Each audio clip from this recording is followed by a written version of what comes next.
defenders of individual rights and freedoms, credible, trusted, grounded in reality.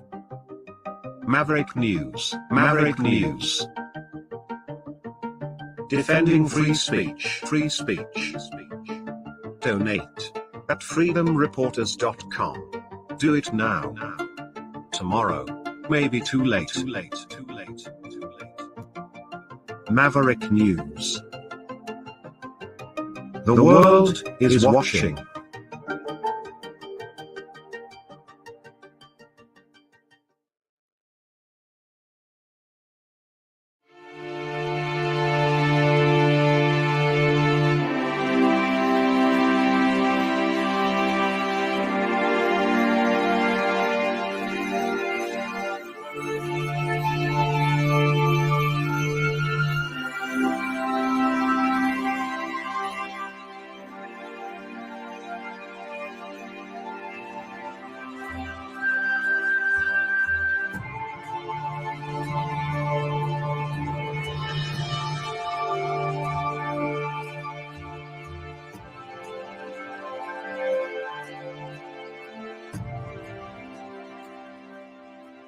Maverick News.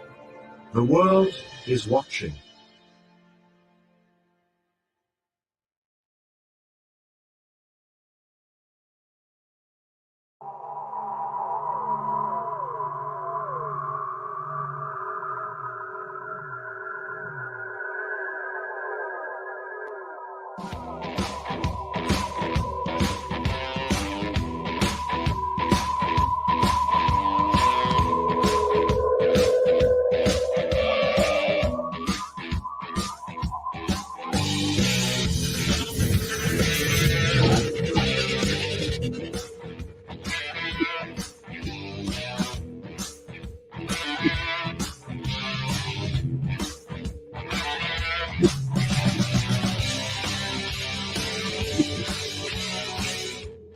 Maverick News.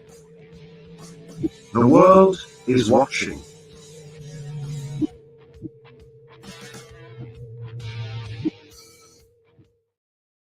Okay, so the situation in Russia, what do we know? Well, we know that Vladimir Putin was briefed today and told that, brought up to speed on what was going on with what the Kremlin is describing as an attempted armed rebellion.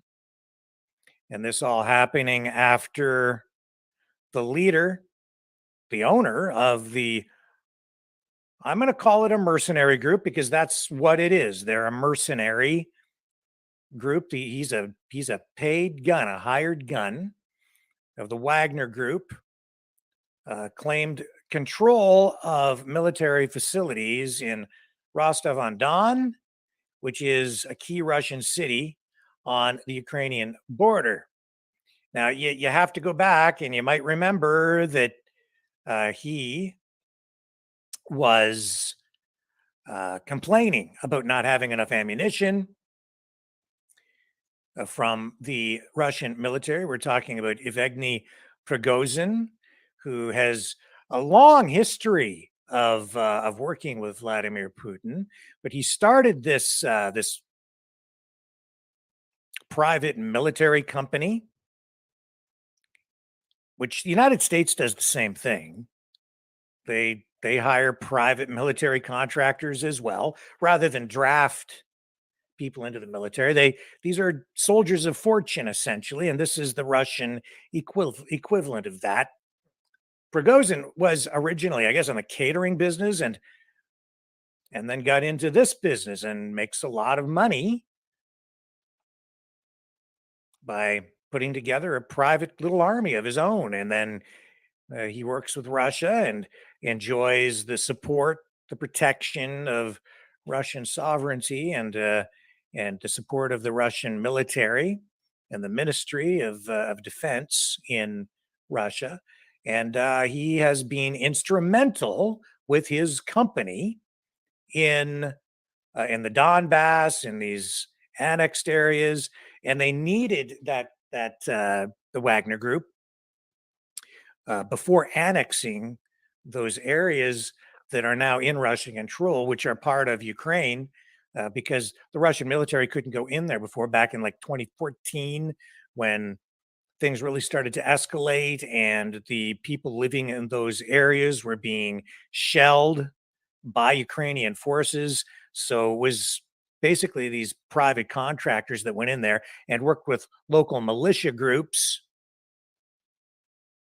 in order to provide some pushback and protection for people living in those areas in the face of actual confrontation attacks from Ukrainian forces. But because it wasn't Russian territory, there wasn't an actual formal military operation, there wasn't a declaration of war, if you will, then Russian forces couldn't go in there. So these were hired guns who went in, and they've been also instrumental in what has been the longest battle of the Russian military operation in Ukraine, in Bakhmut. Wagner really kind of delivering results for the Russian military. These private soldiers of fortune, the Wagner Group, those soldiers went in and they scored victories for Russia in that area, and they've been instrumental in helping Russia during this conflict. Well, there's no love lost though between Prigozhin and the defense minister Shoigu. They have a long history of friction back and forth, and this has resulted in what we've seen unfold over the last couple of days. A revolt, a rebellion, if you want to call it that, with these Wagner forces. And Prigozhin looking to unseat, to remove Shoigu. And in fact, going even further than that, there are reports, and I don't speak Russian, so I don't know if these translations were entirely accurate, but calls for or predictions of him saying that Vladimir Putin would be replaced within a day. That certainly has not come to pass. And so they created this convoy, and there was a military convoy on their way to Moscow. The threat was imminent. It was very real. It appeared that we were dealing with something very serious, that Putin had a real problem on his hands, especially because Prigozhin was meeting with high-level military officials. Along the way, there was video out there of him sitting down and speaking with very high-ranking senior Russian military officials. And there were assertions coming from Prigozhin that as they were being greeted by Russian military, it was all friendly.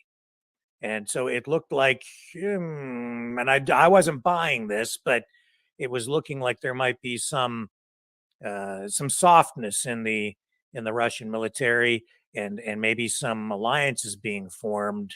And there was maybe some support from the Russian military for the Wagner soldiers and Prigozhin. Also complicating all of this was this movement, I guess, where the Wagner soldiers, the Wagner Group, and Prigozhin, they've been told that they were going to have to sign contracts to have their forces integrated into the actual Russian military. And I think that Putin is very careful about making sure that when it comes to legalities, even international law, and certainly the laws as they pertain to the Russian Constitution, he's a stickler for details in that regard. And so, because this conflict, this special military operation has evolved, and you now have these annexed territories. And I don't have all of the information on this, so I hope that I'm getting all of this accurate for you. But I do know that there were these contracts that they wanted to have signed to integrate the Wagner Group into the actual Russian military, so that those forces, about 25,000 of them, I guess is what Prigozhin was saying they have, would be integrated into the Russian military. And that is because things have changed. And so they wanted to bring them under the umbrella and control of the Russian military. But of course, for Prigozhin, that is that is something that essentially destroys his business when it comes right down to it, right? It also eliminates sort of the need for him because he's not part of the military. He's just a business owner essentially. And these soldiers are just soldiers of fortune. They don't have rank. They're not part of the military. Certainly, they're part of the Russian military operation, but they operate separate and apart from. They are not part of the Russian military. That is going to change, though, because one way or another, I'm sure that Putin will insist that these contracts be signed. So that will effectively end the current business model for the Wagner Group, at least as it relates to everything going on right here, right now in Ukraine. He has, I guess, soldiers in other countries as well, which is not surprising because these mercenary groups they get involved in all kinds of different conflicts, including I think they have some troops in Africa. So I'm not sure how that will play out for him in that regard, but this was not a good scenario for Prigozhin from a business perspective. Anyway, that has certainly been a factor, no question about it. And the meetings with the senior military officials. Anyway, this has all evolved now, and it looks like we have some sort of peace deal in place tonight because Prigozhin has now ordered his troops to stand down.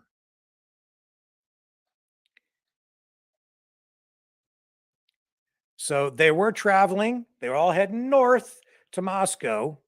And this was a very significant challenge to Russia. And of course, the UK, the United States, all the NATO countries, they've all been following this very, very closely. And of course, this is was this was a dream come true really for Volodymyr Zelensky in Ukraine. But they have now been ordered. Prigozhin has ordered his troops to stand down, and it looks like they're going to turn around and go back. And it looks like this has all sort of been resolved, and they have some sort of an agreement. So, what do we know about this? Well, I'm taking everything that we are being fed tonight from various sources with caution because with this pace of information coming out, I'm not sure exactly how accurate everything is going to be at this point. And I think the only thing that is really certain is that there is a lot we don't know because there is so much that has been going on, I'm sure, behind the scenes, so much going on that we're just not seeing here on surface level that I think we have to be careful before we jump to any conclusions. So we do know that Prigozhin said that he was greeted as a hero in Rostov on Don. Um, and that is, I think, something that's being echoed by some of the senior people around Prigozhin tonight as well. And that's the messaging that is being fed out to both mainstream media and independent journalists as well. And it isn't really clear at this time what exactly the deal is or exactly why Prigozhin decided to stop heading toward Moscow. But that is the case. So it looks like the threat has been eliminated, at least for the time being. Um, the question now is now that they have whatever deal is in place, will Putin actually honor this? You know, when something like this happens, and without knowing what's going on behind the scenes, if you were the leader of a country like Russia and you had some private military contractor who you've been employing and paying to go out and kill your enemy and furnishing this person and his private army with lethal weaponry, and you have somebody like that suddenly go rogue on you, how would you respond after he stands down? What would you do the day after that? This is a guy who was coming for you, coming for your senior military leadership, making demands of you. And it seems to me like the messaging coming from Prigozhin from the very beginning of this episode has been that he was opposed to corruption, essentially, suggesting that the reason Putin got into this, he released a very long video where he said that one of the main reasons that Putin got into this was it was basically a lie. He called Vladimir Putin a liar, saying that the justification for getting into this conflict in Ukraine was not entirely legitimate, and laid out a case for actual corruption where he was showing or suggesting that money that was earmarked for the defense budget, for weaponry, for ammunition, for armored vehicles, and so on, that a lot of this was being skimmed off and had been, you know, misdirected even as far back as 2014 and moving forward as the Wagner Group was in the Donbass and the other areas that were being shelled in Bryansk. So these are the claims, the charges that Prigozhin was laying out. And so for him, this was the way he was portraying himself to the public in these videos and to his forces. And also, I think that messaging was less directed at Putin and the Putin government, more directed at the public and his own forces to lay out a case, justification for what he was doing, that his motivations are just. But is that really true? He also claimed that his forces had been attacked by Russia and that as many as 2,000 of his own troops had been killed. And yet there were videos released where they were walking through a wooded area, and I don't have that particular video queued up here for you tonight, but they're walking through a wooded area, and it didn't look to me like it was an actual missile attack, as he had asserted. It looked to me like the trees were kind of broken and like maybe a tank or something had driven through there, something like that. But there was no evidence to me of any kind of incineration or heat damage or any remnants of missile fragment that had been exploded on site. It didn't make sense to me. I wasn't buying that either. And that's one of the key things in a situation like this. Whatever information is flowing to us, whatever we're being shown, regardless of the source, you have to take it all with a grain of salt. Stand back, stay calm, and question it all. And just not and be careful what you decide to believe, because there's so much honestly straight up false information that is flowing in a situation like this, and so much going on behind the scenes that the truth is we don't really know what the truth is, because nobody's really going to tell you the full truth at this point.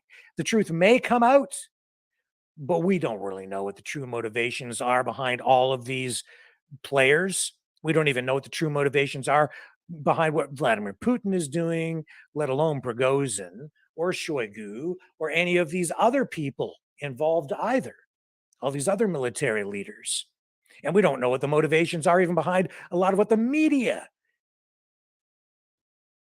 is. We just don't know. Why is so and so saying such and such? Tonight, as you go through your Twitter feed and all through the day today, when I was looking, I was noticing that there were clear demarcations in the tone of the coverage.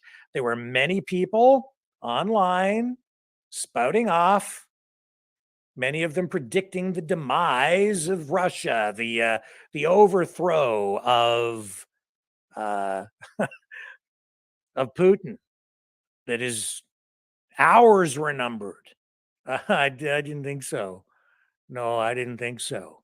Wishful thinking. I'm sorry, folks, but for those of you who were jumping up and down and with glee, thinking that this was finally the end of Russia, not quite.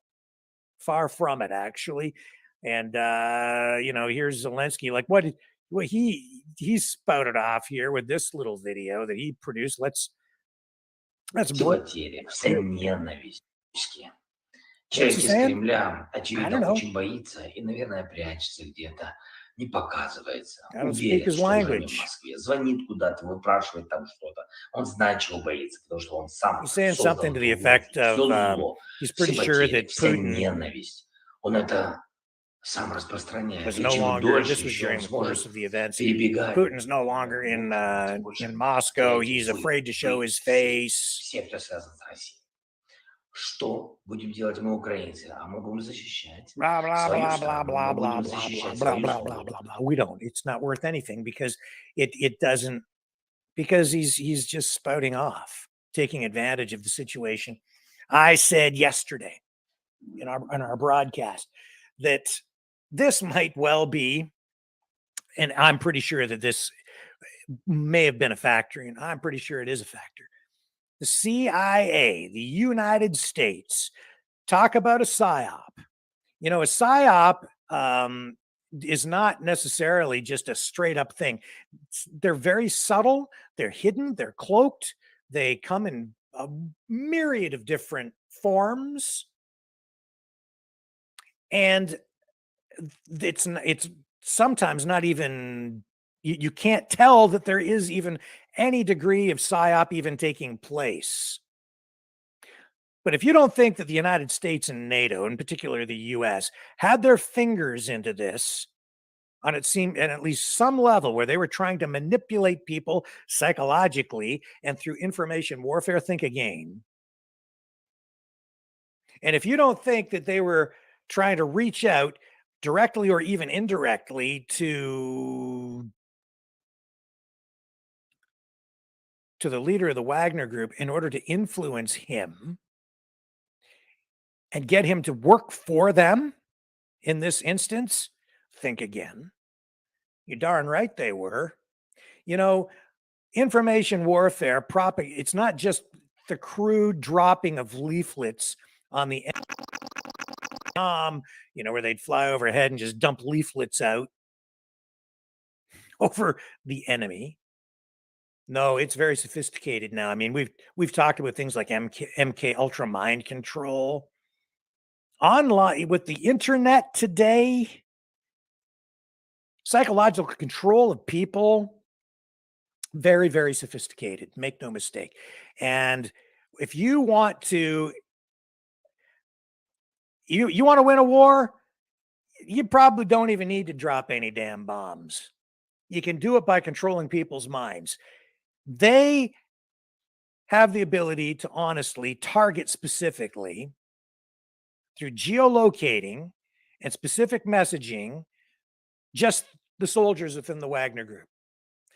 They can manipulate the information being fed even to Prigozhin specifically to give him certain kinds of information, to get him to think a particular way. Make no mistake about it. They do it to us all the time. You think about it, they do it in a mass way with us, but they can also do it in a micro way. They do it in a macro way with the masses in a mass information, disinformation, propaganda campaign, information warfare, but they can do it in a micro way as well, to really target specific information to a particular person. So if they wanted to run a psyop, and this is just me speculating, I'm not saying this is exactly how it might have been done or how the US might have been involved, but they could be sending very specific kinds of videos, posts, messages out to Prigozhin to just get him to think in a particular way. And then they might have even gone so far as to launch some sort of a false flag attack, or like not a false flag, but a double false flag to attack those troops, make it look like it was the Russians doing it, then feed information in there to get him to believe that that's the case. I mean, there's so many scenarios that could have gone on. All I'm saying is, don't doubt for one moment that the US wasn't involved in this in some way. This had all the earmarks of a CIA kind of operation. And we know that Lindsey Graham, Senator Blumenthal just this week, 2 days ago, they were talking about if Russia uses any tactical nuclear weapons on Ukrainian soil, if there's anything that happens to that nuclear power plant, then they're instantly at war with all of the NATO countries and will invoke Article 5, which means an attack on one is an attack on all NATO countries. Well, they're ramping up that rhetoric. Well, all this is just beginning to start, and then all of this rolls out. You don't think that that's not a coincidence, in my estimation? No. And you know that Anthony Blinken, Victoria Nuland, CIA, the Biden administration, Biden has made it clear that he wants regime change in Russia, that he wants Putin out. He said that Putin can't be allowed to remain in power. He came right out and said it. He's admitted that this has turned into a war of attrition and that really the ultimate goal is to get rid of Putin and invoke some sort of regime change there. Well, this was a dream come true. Do you think this just happened organically? I think and this is speculation, I cannot prove, nor will I probably ever be able to prove any of this because it's all military intelligence, special operations, psychological operations, CIA, information warfare, all top secret stuff. So there's no way that we'll ever absolutely know exactly what has gone on there. But if they weren't, then they suck at their job. If they weren't involved in this kind of activity, this is a much more effective kind of warfare than just dropping bombs on your enemy, going head to head with missiles and mortars and tanks. It's far more cost effective and far less physically destructive. And yet, I would say as effective or more effective than kinetic warfare itself. Information warfare is the key to everything today. You can overthrow a government and not have to fire a shot because you can get people out into the streets protesting en masse. You can get a private military force like the Wagner Group. If you can turn them and get them to go and fight their own government, now suddenly you've done something extremely sophisticated, haven't you?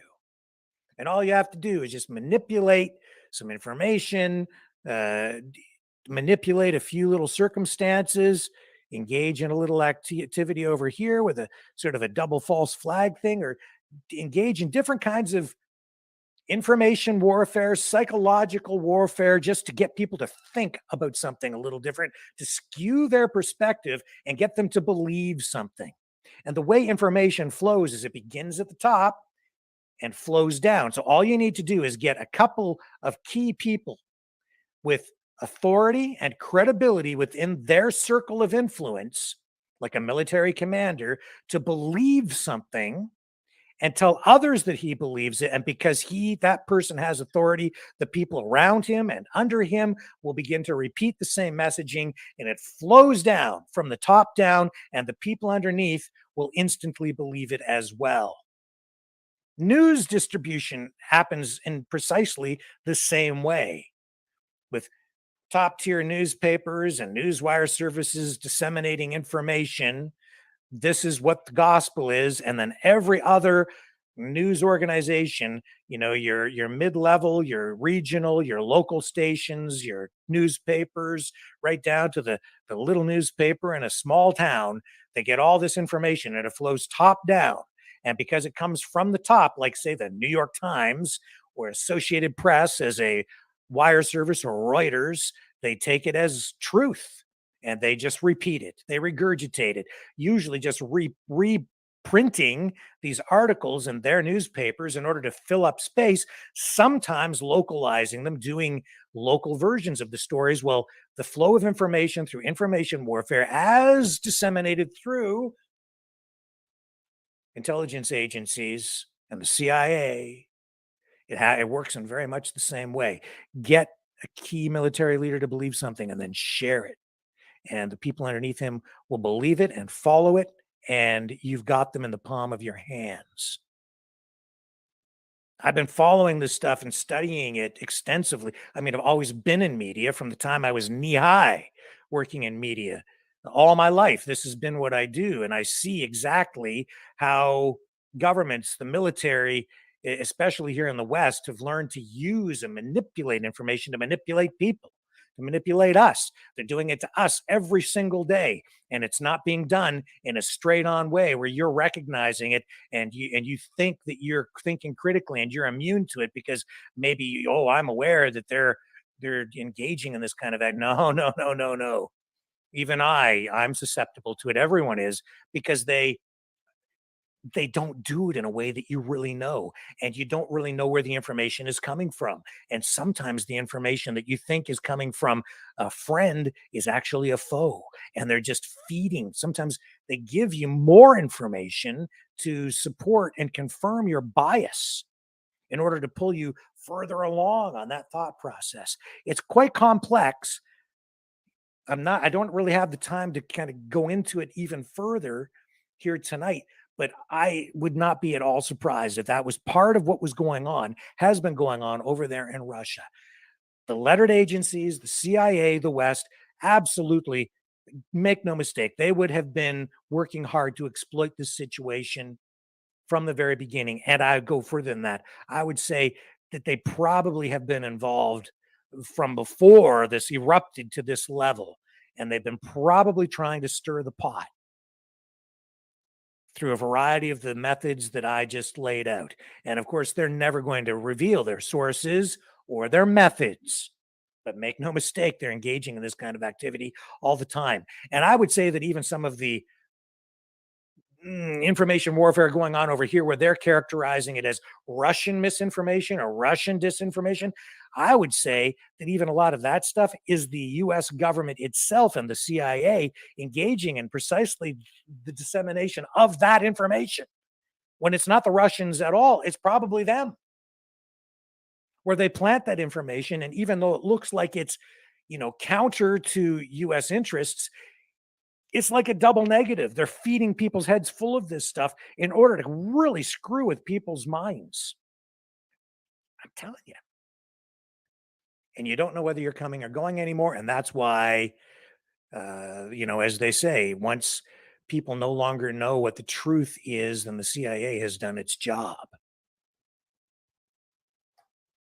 Well, cooler heads have prevailed, at least in Russia for the moment, because we're seeing the Wagner troops now stand down. A little bit of video coming out of there tonight.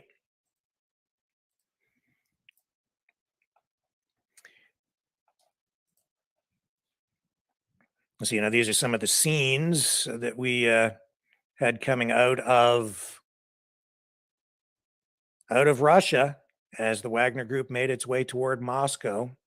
And then Putin did finally today address the nation. And he called the whole thing treason, a rebellion. But had remained silent really until today, again showing a steady hand, a calm approach to all of these challenges, but today finally addressing the nation. And now it appears we have finally some sort of, see here in this video, it's indicating that Wagner went in there in 2014. Those areas now annexed. Yeah, and Prigozhin indicating and confirming that they had 52,000 troops under his command. And a lot of people online tonight saying, through the day today, they were saying things like they don't have enough troops in Russia to stand up to Prigozhin's Wagner military. Again, a lot of, I think, wishful thinking from people who were hoping that this would lead to the demise of Putin and Russia itself. But, oh, no, no, no, no. You don't just waltz into Moscow with a convoy and initiate a coup against Vladimir Putin. That guy, he's got real weight behind him, and he has a superpower. He commands a powerful military force. They have hundreds of thousands of troops to stand up to the Wagner Group. Now, that being said, this is also what I was watching very closely. I knew that and it was quite obvious, if Wagner was going to be successful with any kind of an actual coup attempt, time was not on their side, because they would need to move in, do it very quickly, initiate action, use coercive measures to remove Putin from office, physically get in there and initiate a military action that they would not be able to prolong, because without the support of Russia's defense department, they have no logistical support, not from the Russian side. That means no replenishment of resources, no replenishment of ammo. They would not be able to stand up very long to Russian forces, which still would have full access and command of all of the stockpiles of ammunition and supplies, and all of the logistical mechanisms and systems that need to be in place for any kind of a prolonged conflict. So if there was going to be a coup, it would have to happen swiftly. So they were making their way to Moscow, but didn't make it all the way, and they were already beginning to encounter some support, some rather resistance. So there was a feed out of what some people were calling the Russian Civil War.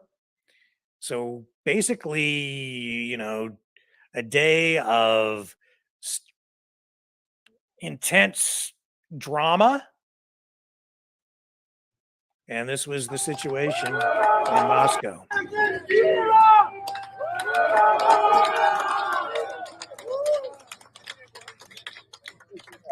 In the end, not really a big surprise to me, because, as I say, you just don't waltz in there and just take over from Vladimir Putin. Here's an image of blockades being set up today. So this is, what the public was seeing along highways and things. But honestly, again, Putin acting with a level head and a steady hand throughout all of this. He did not even go so far to impose full martial law, as far as I could see. Saw no indication of that. There has been free movement throughout all of this for the citizens of Russia, largely, even in Moscow, even as they were setting up roadblocks like this in some areas for security reasons.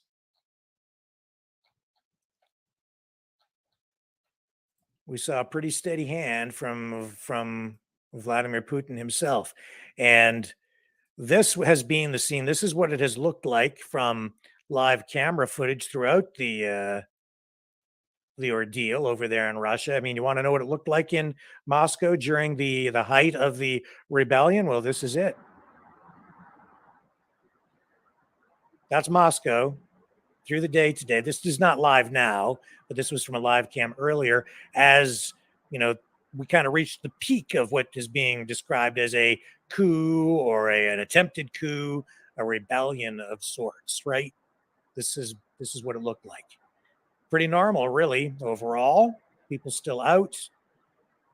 And I have to wonder, if this had happened in the United States or in Canada, anywhere in any Western country, if there was any kind of a threat like the one we just witnessed over the last 24 hours, if that was happening here, I can pretty much guarantee they would lock us down hard.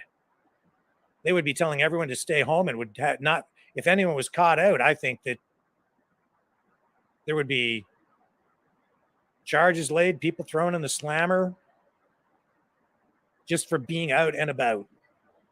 Not so, not in Moscow, not today, even as this threat this imminent threat was rolling toward Moscow in the form of a private military convoy of armored vehicles. Pretty amazing. And again, pretty calm. And here's the, let's run some of this with Prigozhin.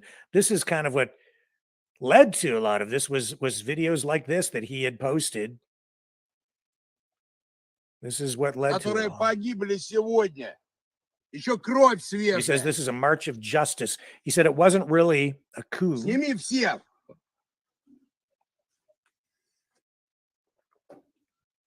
March of justice, he called it.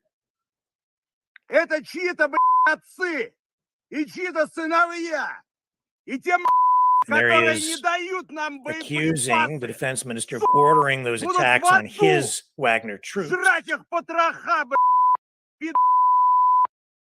У нас нехватка боеприпасов 70%. And proclaiming Герасимов, где боеприпасы? После того, как Wagner фланги, successes were то произошло не military тактическое successes. отступление. Поэтому товарищ Коношенков, мягко говоря, слукавил. Произошло просто бегство подразделений Министерства обороны с флангов. Входим в тыловые районы. Да, сказали, будем выходить потихоньку. These, he's been a vocal critic over the last month. Сегодня пополудни в 12 часов полностью был взят Бахмут. Oligarch interests, in other words, corruption, stealing money to benefit the elites. See? Similar charges leveled against the Biden administration. ЧВК Вагнер, которые погибли сегодня. Еще кровь свежая. So, when it comes right down to it, if you think about what he's saying, very similar accusations coming from right here against the Western leaders, the NATO leaders, especially the Biden administration or regime, right? Where we know that they've been funneling money into Ukraine for years and years and years. And that this war has been used as a way to essentially launder money for corrupt politicians in various countries. I don't think there's any question that has been going on to a large degree. They can't even provide proper accounting over there. Well, here's Prigozhin leveling the same kind of accusations against some of the rich people in Moscow. Is there any truth to that? Who the heck knows? No way for me to know for sure, but I'm not surprised those kinds of accusations are being used. And you see, even if it's not true, maybe he believes it's true because he's been fed information so that he believes it's true. And where's that information coming from? And is that credible? Or maybe it's a psyop, or maybe it's true. We don't know. But that's the justification he was using for his actions. And that's what he was using to generate support for taking it straight to Putin and especially the defense minister, Shoigu.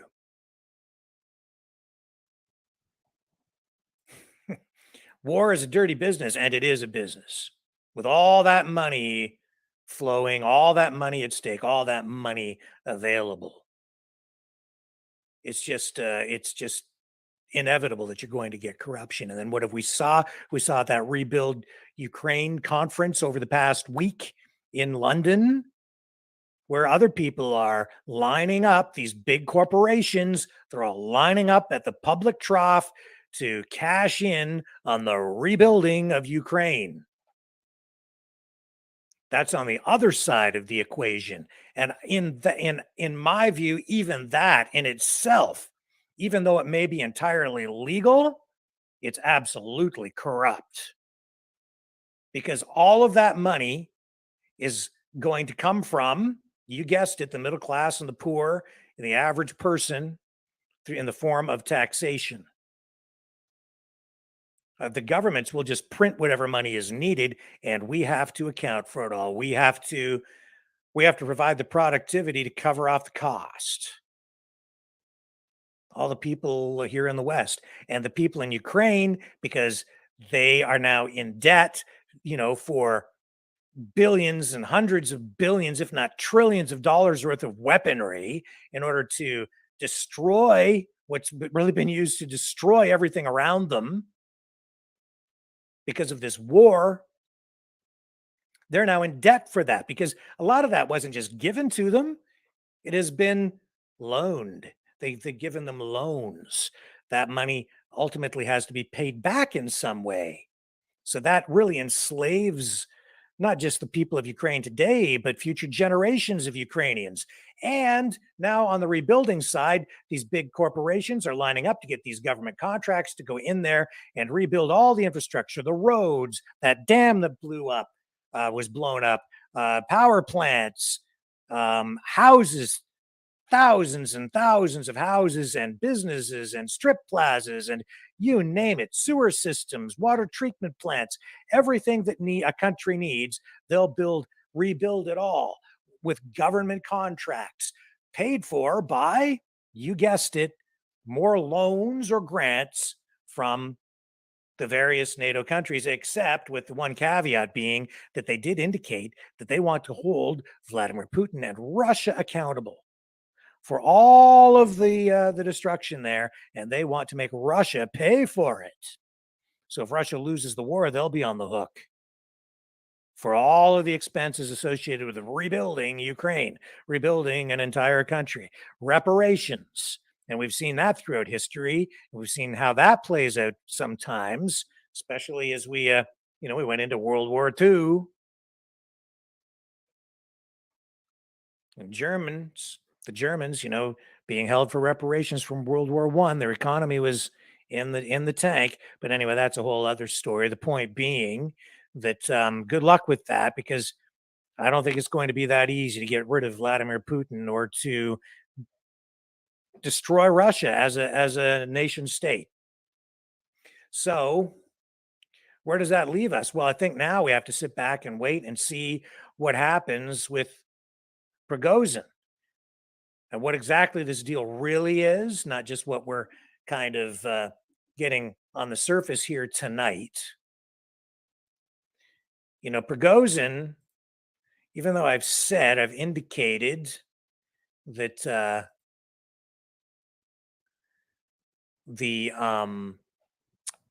CIA and the US and NATO countries, they're probably involved either directly or indirectly in influencing the actions of Prigozhin. They don't like him very much. So I'm not sure that guy has many friends tonight, because if you don't have to look very far to find this about Prigozhin. Let me bring it up here for you. Right there. He's wanted by the FBI, folks.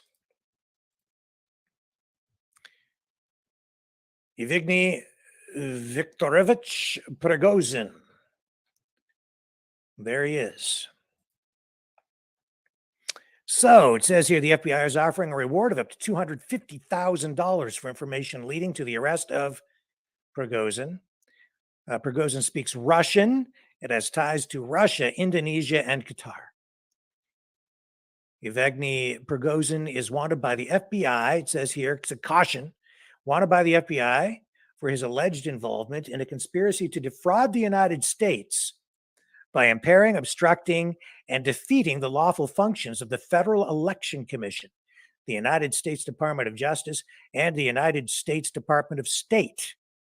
This occurred in Washington, D.C. from early 2014 to February 16th, 2018. Prigozhin was the primary funder of the St. Petersburg-based Internet Research Agency, the IRA. He allegedly oversaw and approved their political and electoral interference operations in the United States, which included the purchase of American computer server space, the creation of hundreds of fictitious online personas, and the use of stolen identities of persons from the United States.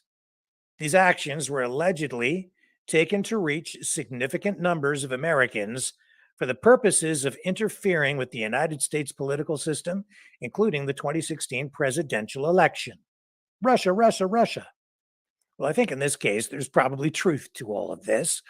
On February 16th, 2018, a federal arrest warrant was issued for Yevgeny Prigozhin in the United States District Court for the District of Columbia after he was charged with conspiracy to defraud the United States. Should be considered an international flight risk. It says here, if you have any information concerning this individual and you are outside the United States, please contact the nearest American embassy or consulate. If inside the United States, please contact your local FBI office or the FBI's toll-free tip line. Here it is right here. I'll read it out for you. 1-800-CALL-FBI. You may also submit a tip online to tips.fbi.gov. So if you see that guy wandering around in your neighborhood, the FBI would like to hear from you. Right now, I don't think he's too hard to find. He's all over the internet tonight. FBI, if you really want your man, you know where to go get him. He's in Russia, somewhere between this point and that point, because he was on his way to Moscow to pay Vladimir Putin a personal visit.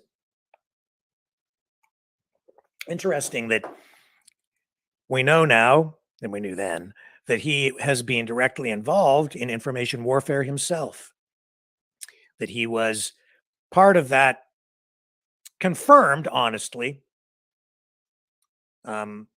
information warfare operation in the U.S. back during the 2016 election. Make no mistake. I mean, I don't think that, well, we know too that from actual evidence that came out that those activities from the actual Russian hackers or online trolls or the computer experts that were used to create online fake social media accounts, that their activities were not significant enough to influence or change the outcome of the 2016 election. That appears to be a fact. So yes, there was activity. Yes, there was involvement. We know Prigozhin was involved in all of that, but it was not extensive enough to warrant, not extensive enough to actually change the outcome. And no evidence has been presented, no credible evidence to link the Trump campaign to any of those activities. So the assertion that Donald Trump was Russia, Russia, Russia, and this is part of it. No, that guy was acting on behalf of the Russian government as, again, an independent contractor engaged in information warfare. And that's all part of what he does. And so it makes me kind of wonder what the heck this was all about, this coup attempt. If indeed that even is what this was this an actual coup attempt, or was it simply him exerting pressure on the government to have the defense minister removed, a person that, yeah, actually they've had a lot of friction over the years, these two guys, Shoigu and Prigozhin, adversaries struggling for power and influence, and with the existence of his Wagner Group even potentially on the line because of these contracts that he was told he was going to have to sign, and that all of his soldiers would have to sign to become integrated into the military, so they would become actually part of the Russian military. No incentive really for him to sign any of that stuff. There's no upside for him personally. For those Wagner soldiers, I don't know if it's even advantageous for them, because I don't know what they're paid, but a soldier of fortune is usually very well paid, probably better paid than an actual soldier within any military, any army from any country. Soldiers of fortune take the money up front because they don't get the pensions and the careers in the same way that an actual soldier with an army run by a sovereign state would have. So yeah, they're well paid, generally speaking. You want to make a lot of money? Go become a soldier of fortune. You make a lot of money in a short period of time. But you're a soldier for hire. You're paid to kill people. That's what your job is. I think when somebody, this is my personal opinion, when someone joins the military And I never would, because for me, you never know what government might be in place, especially when you're living in a democracy. So one day you're fighting for a bunch of neoliberals. The next day, somebody else gets elected with a completely different agenda, and you might be fighting for someone with a completely different political ideology who gets the country involved in some crazy war that you should never be involved with to begin with. And I would never want to go over there and start killing people for somebody's political reasons anyway. So I would never do it. But I think a lot of people, when they get involved with the military, when they join or sign up for, I'm going to join the Air Force, or I'm going to join the Army, or I'm going to, do whatever. They do it because they can get an education. They do it because they feel like they're serving their country. They do it sometimes for patriotic reasons because they love their country and they believe in their country. But when you become a soldier of fortune, you're basically just paid straight up to go in there and fight a war someplace. You're not being quite so patriotic. When you join the military, like the Canadian military, a lot of those guys, especially during times of peace, they engage in other activities. We've seen just in the past month, Canadian military personnel, Canadian Armed Forces being used to fight forest fires. When there are floods, they call out the military and they slug sandbags and help people in communities. There are those aspects of being in the military as well. But soldiers of fortune don't get involved in stuff like that. They have a singular purpose, and that is to go and kill people, whoever it is that they're told to go kill. And that is not being patriotic. That is killing for profit. And that is what Prigozhin is all about. He is the head of a mercenary military company. That's why I said just yesterday, would not surprise me at all if someone got to him and basically made him a better offer and said, turn that way and go do that. Now, he did stand down. So whatever has happened, maybe that's not the case. But one way or another, I think the CIA and the United States, NATO countries, they've had a hand in the information warfare aspect of this, of that. I really have no doubt to some level, if they weren't involved in, or at least trying to manipulate things through information warfare, then they really were not doing their jobs. Because that is what they're supposed to do. That is what it is. And they could have been reaching out to Prigozhin indirectly by having somebody from some other country even go in and have negotiations or talks with him or try to influence him in some way. Just give him a little piece of information over here, even if it's not entirely true, a little grain of truth, and just skew his way of thinking and have him convinced that the Russian military was actually attacking his troops. And I don't know. But you see how the game is played, and when it comes to war, it's a dirty, dirty, dirty, dirty business. But some masterful negotiations have taken place here, I'll tell you that, today. And as a result, now we see these guys standing down. So whatever the agreement is, we're told that the agreement does secure or provide for the security of the Wagner forces.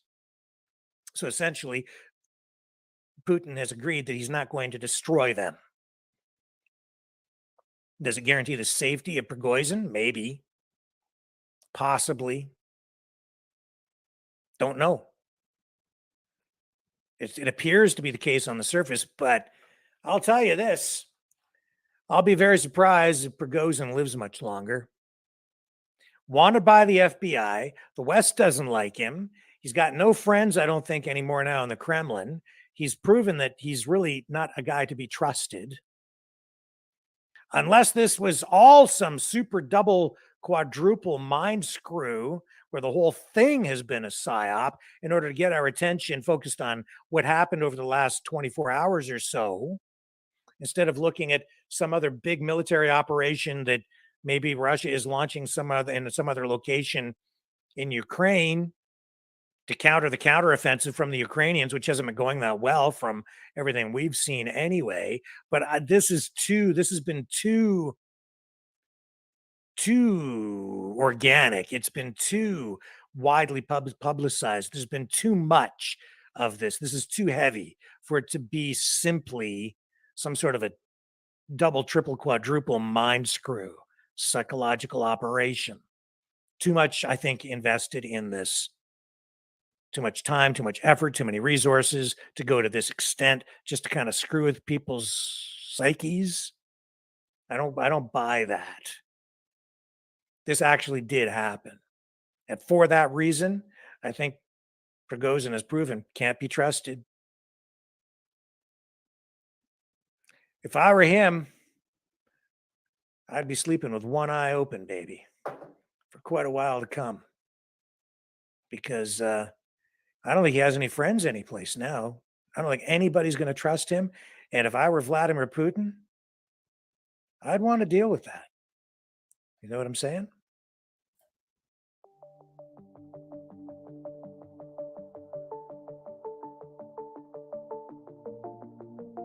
Greetings, brave Mavericks. Our quest for truth continues. We go beyond fake news. Together we expose propaganda. Together we pull others out of rabbit holes.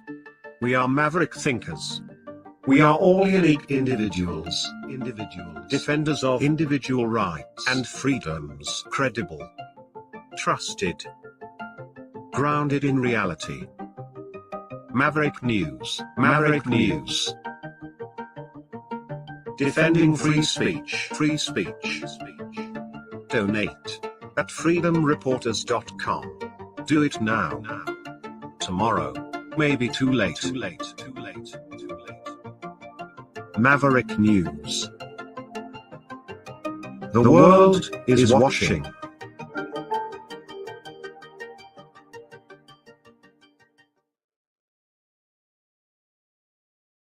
So this is what it. This is some of the images in Rostov-on-Don that were coming out.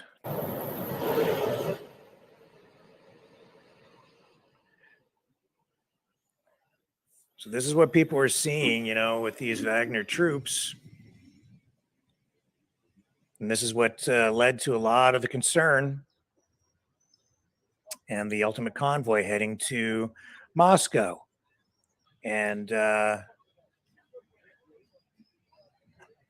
of course, they're standing down. That's the latest information. And it looks like they're going to head back, and they'll probably resume fighting for Russia on the Ukrainian front. So again, this is not live. This is older footage, but I just want to roll this so you can kind of see again, if you haven't seen this stuff. This is what it was looking like in Rostov-on-Don. And then I'm going to show you in just a moment some of the some of the comments from people through the day today, where I think some people don't, just no clue what they're talking about, making stuff up, wishful thinking, hoping that Russia was going to implode as a result of all of this, that Putin would be removed from power. A lot of predictions. It makes me chuckle a little bit, even though this is all very serious stuff. And you can see here that, this is actually Prigozhin meeting with senior military staff. This was what was really concerning to a lot of people, because the senior military staff, not armed. Prigozhin is surrounded by Wagner soldiers, making some speculate, leaving some to speculate that some of these senior military officers from within the Russian military may be siding with Prigozhin and the Wagner forces. And then Putin addressing finally today, over the last 12 hours or so, the nation, calling these actions criminal, treason, a mutiny. They were using the word mutiny. And again, boy, if I were Putin and even though you have an agreement with that guy, what are you going to do with him now? The trust is broken, and you need ultimate trust with someone like that because of the armaments, the power that you're giving that person. Look at what just about happened here. So do you honor whatever agreement is in place? If you don't, then it sends a message to your adversaries, to the entire world, really, that you can't be trusted either. So if you sign an agreement with one of your enemies, a treaty, if you will, then how can you be trusted if you don't honor this one with Prigozhin? So I would say the solution is to let a little time pass, and then wouldn't it be interesting if Prigozhin met with an unfortunate accident and maybe accidentally fell out of a window?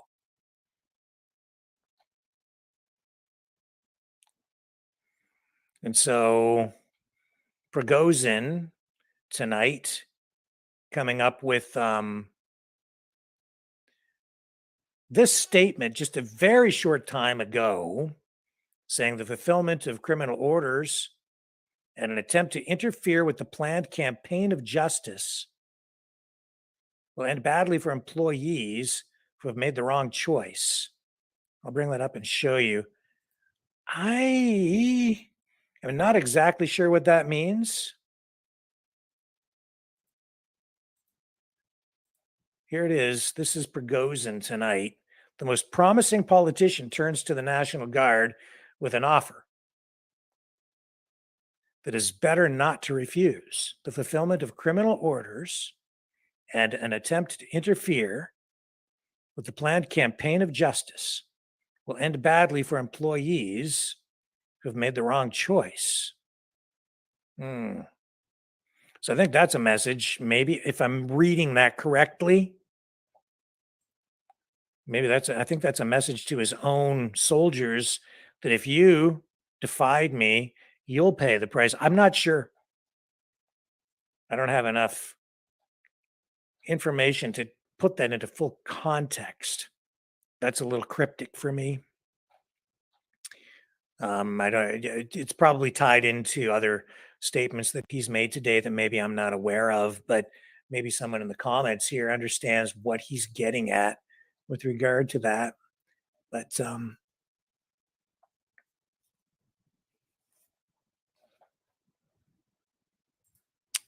interesting comment, nevertheless.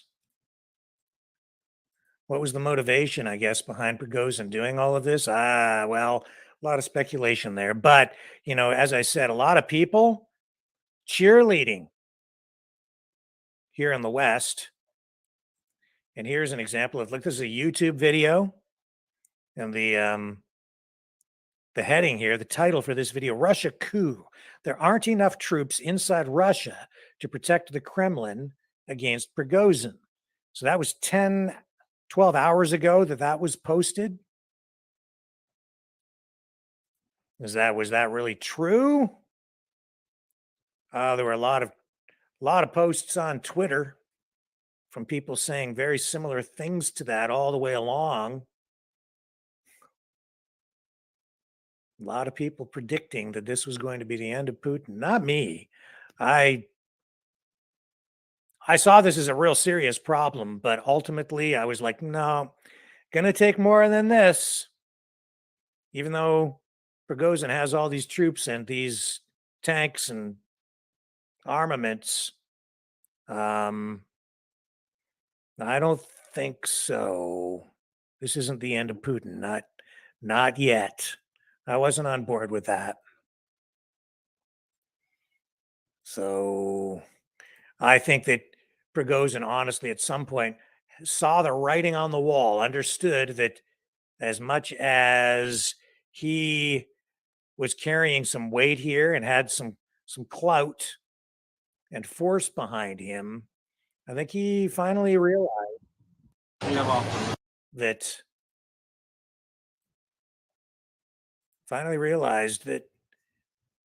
it's not taking over, getting in there initially. I think that's actually the easiest part of staging a coup.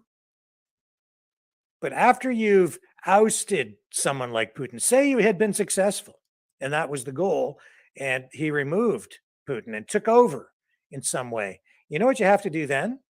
You have to maintain control. You have to maintain power. It isn't just a simple matter of walking into Vladimir Putin's office, kicking him out, maybe even shooting him, and then saying, I'm in charge now, and putting your feet up on the desk and smoking a cigar. Now you have a country to run. And if you don't run it properly, pretty soon you'll be the one experiencing mass protests, people in the streets. You'll have somebody maybe waiting in the wings to take you out too. And who's to say that there wasn't someone waiting in the wings all along, hoping that this thing was successful so that they could waltz in there and take power, even though you were the guy like Prigozhin who went in there and did the dirty work and got rid of Putin. And who might that person be sitting there waiting in the wings? My guess is that if that were to be the case, it would be someone who would essentially be acting as a puppet of probably NATO. Because as I said before, this had all the earmarks for me of some sort of a CIA-led attempted coup, or at the very least, an attempt to completely disrupt things in Russia. And that's exactly what we've seen over the past couple of days. And in fact, this has been an escalation over time, right? Because we were talking about Prigozhin challenging Shoigu. This was going back, what was it, a month ago?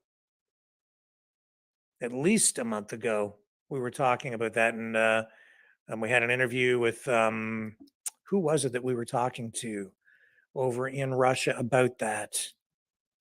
It'll come to me. I was talking to somebody over there. We had them on the show and we were discussing this very thing. And it was very sensitive at that time because it was unprecedented, really, especially for a military contractor like Prigozhin to come forward and start criticizing the defense ministry and indirectly Putin himself. It takes real cojones to do that. Because, you know, you just don't do that over there in Russia. You don't do that here either, really. You're going to end up in jail for a very long time. And we heard through the course of this that if Prigozhin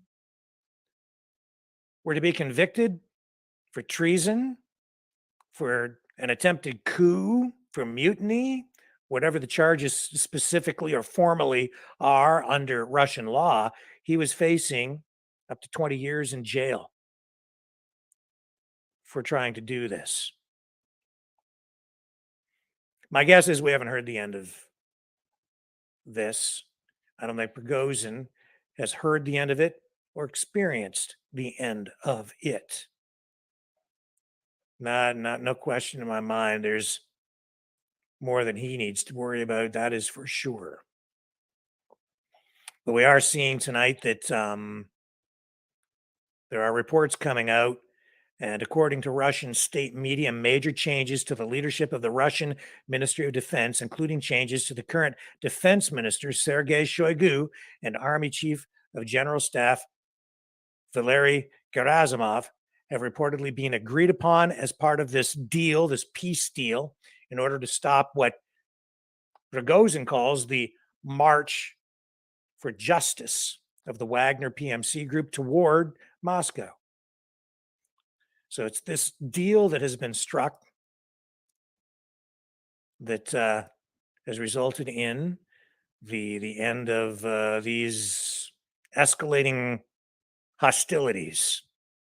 And we also know that as part of that deal, security of the Wagner Group has been assured. But will that hold? Oh my goodness. Sleep with one eye open. Mr. Prigozhin, sleep with one eye open. I'll be right back. And when we return, I'll have both eyes open. And we'll try to provide clearer vision on all of this for everyone. The New World Order. Government overreach. The Great Reset. Mainstream media lies. Now more than ever, independent voices are needed. Join it now at freedomreporters.com. That's freedomreporters.com. Maverick News, the antivirus program for your mind.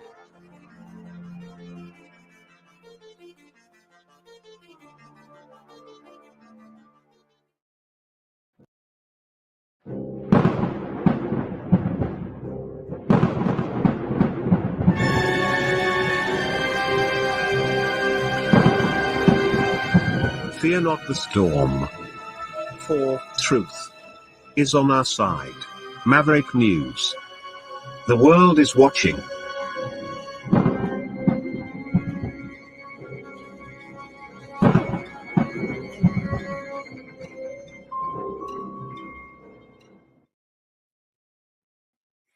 Okay, I'm back. And you know what we're going to do is I'm going to put the link to the studio into the chat. And that will allow you to join the conversation, join the program live here with your webcam or your cell phone. All you have to do is click on that link, use your webcam or the phone camera that you have, and that'll put you right into the program. Instead of going to the phone lines tonight, we'll do the live video chat. And the other way for you to join the conversation directly in the same way, if just to make it very simple for you, is if you go to our website at mavericknews.ca. See if I can put that up on the screen here for you. Mavericknews.ca. And just scroll down on the main page.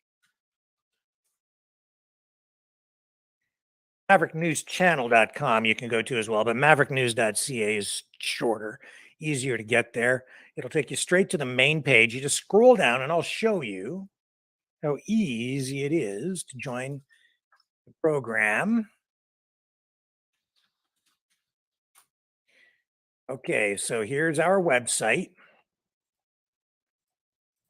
Maverick News, MaverickNews.ca. Just scroll down, scroll down, scroll down. You could watch the show right there if you wanted to. You can watch it live just by clicking on the video window there. And just below the video window, it says click and join show. Just click that, click join show, and that'll take you to this page right there. And then where it says enter studio, just click on that. And I'll let you into the show. I'll let you into the studio and you can join us here on the program. Now, we might be picking up Donald Trump in a few minutes, so we'll see if we get anybody in to talk about what we have here tonight. Oh, and I remember who it was we were talking to. It was our friend Regis Tremblay over in Russia. We were discussing this very thing about Prigozhin, and that goes back almost a month now. It was a delicate matter to discuss at the time, a delicate matter now, but mostly it's a delicate matter now for Prigozhin because, as I say, I don't think he has any friends left. I doubt very much if he has any at this point, anyone he can trust, because I think he's broken his vow of loyalty to Putin. Anyway, let's get things fired up here. Yeah, so here is the link. I'm going to put it in the chat here if you guys want to join the conversation. I'll put it right, join the show. And here is the link. In the chat it goes. Bam. All you got to do is click on that link and away we go. And you just need to use your webcam tonight. So I'll put that, okay, that goes out now to Rumble, Facebook, Twitch, Twitter, and so on. And I'm going to now put it into the chat over on Rumble as well, because I'd like to get some new people on the program tonight. We have a lot of new people watching from all over the place. The numbers are up across various platforms, and we're multi-streaming across platforms. And here's our man of the hour, as usual. First up, Our regular, here's Leo, mouth of the South. Hello, sir. I always got something to say, mister. Always. I'm glad of that. I got a lot of time on my hands, don't I? I get to listen to the Maverick show every night, all night. And if I miss it, I'll catch it at work. Don't you worry. So what do I got? So convenient. So convenient. With everything going on in the Biden world and Hunter and all that crap. Yeah. Look, folks, look over here. Right? So obviously mercenaries are paid by the highest payer. That's how they work, right? That is right. They're not loyal to anybody, to no nation, to nobody. It's all about dollars and cents. The pizza. Ooh. All right, I'll come in for some pizza in a few. Pizza night. Armando's Pizzeria. Best That's pizza. famous Windsor pizza, Windsor, Ontario, Canada. That's world famous pizza is what that is. It is. If you don't know about Armando's, and you got to come to Windsor and try Armando's. Or Sarducci's. Sarducci's is good too. Yes, sir. But it's all smoke and mirrors, Rick. At the end of the day, it's all about dollars and cents. Okay, everybody's getting paid the ski mask way, and the Wagner guys are no different from anybody else. Mm-hmm. It's a job. They've been infiltrated by the CIA, no doubt about it. Right, so that's my 2 cents on that. Yeah, I'm with you on all of that. And what do you think? Does Prigozhin have something to worry about now? I would be. I'd be thinking, who's going to put a bullet in the back of my head down the road? Well, Russia does have what we say a history of getting rid of people. And it was funny when you said sleep with one eye open. I know you sleep with one eye open. I don't even sleep. Right. So him being tossed out a window, that could be a convenient fall, right? Or ejected with something along the ways, poison. Russia's been doing this for a long time. You will not see Prigozhin in the next election, not in Russia. So if that's his bid to run in the next election, we know what happens to anybody that runs against Putin, right? Yeah. Well, he ran against him today, and he didn't get too far. No, I don't think. I don't think Putin's going to put up with him. And anybody that says, "Oh, there's 25,000 troops," that's peanuts. That's peanuts compared to what do they have in their military? 900,000. Yeah, something like that. I mean, it's massive, right? Right, and that's their military. And who's their best friend? China. Mm-hmm. China's going to let anything happen to Mr. Putin. There's not going to be a hair on his head that gets harmed. And as for Zelensky to say, "Oh, he's off hiding this and that," okay, buddy. Where is he? The question is, where is Zelensky? Yeah, he's the one who's been off hiding. He's not even in his own country, from what I hear. Right, so it's going to be interesting. The next couple of weeks going to be very interesting. But hey, don't look away. Keep looking at that Hunter shit. When the text message that you did last night just floored me, man, to the point I was like, I didn't know any of that, Rick. I get my information from you, not from CNN, not from any of them, right? So, but I knew that the Hunter Biden laptop crap is all true, right? So, but what was said there, and especially when the big guy gets his 10%. Who's the big guy? Joe Biden. Yep, that's exactly right. And that's documented. They have so much proof, and yet Tulsi Gabbard was on Fox on the Gutfeld show, and I think she really nailed it.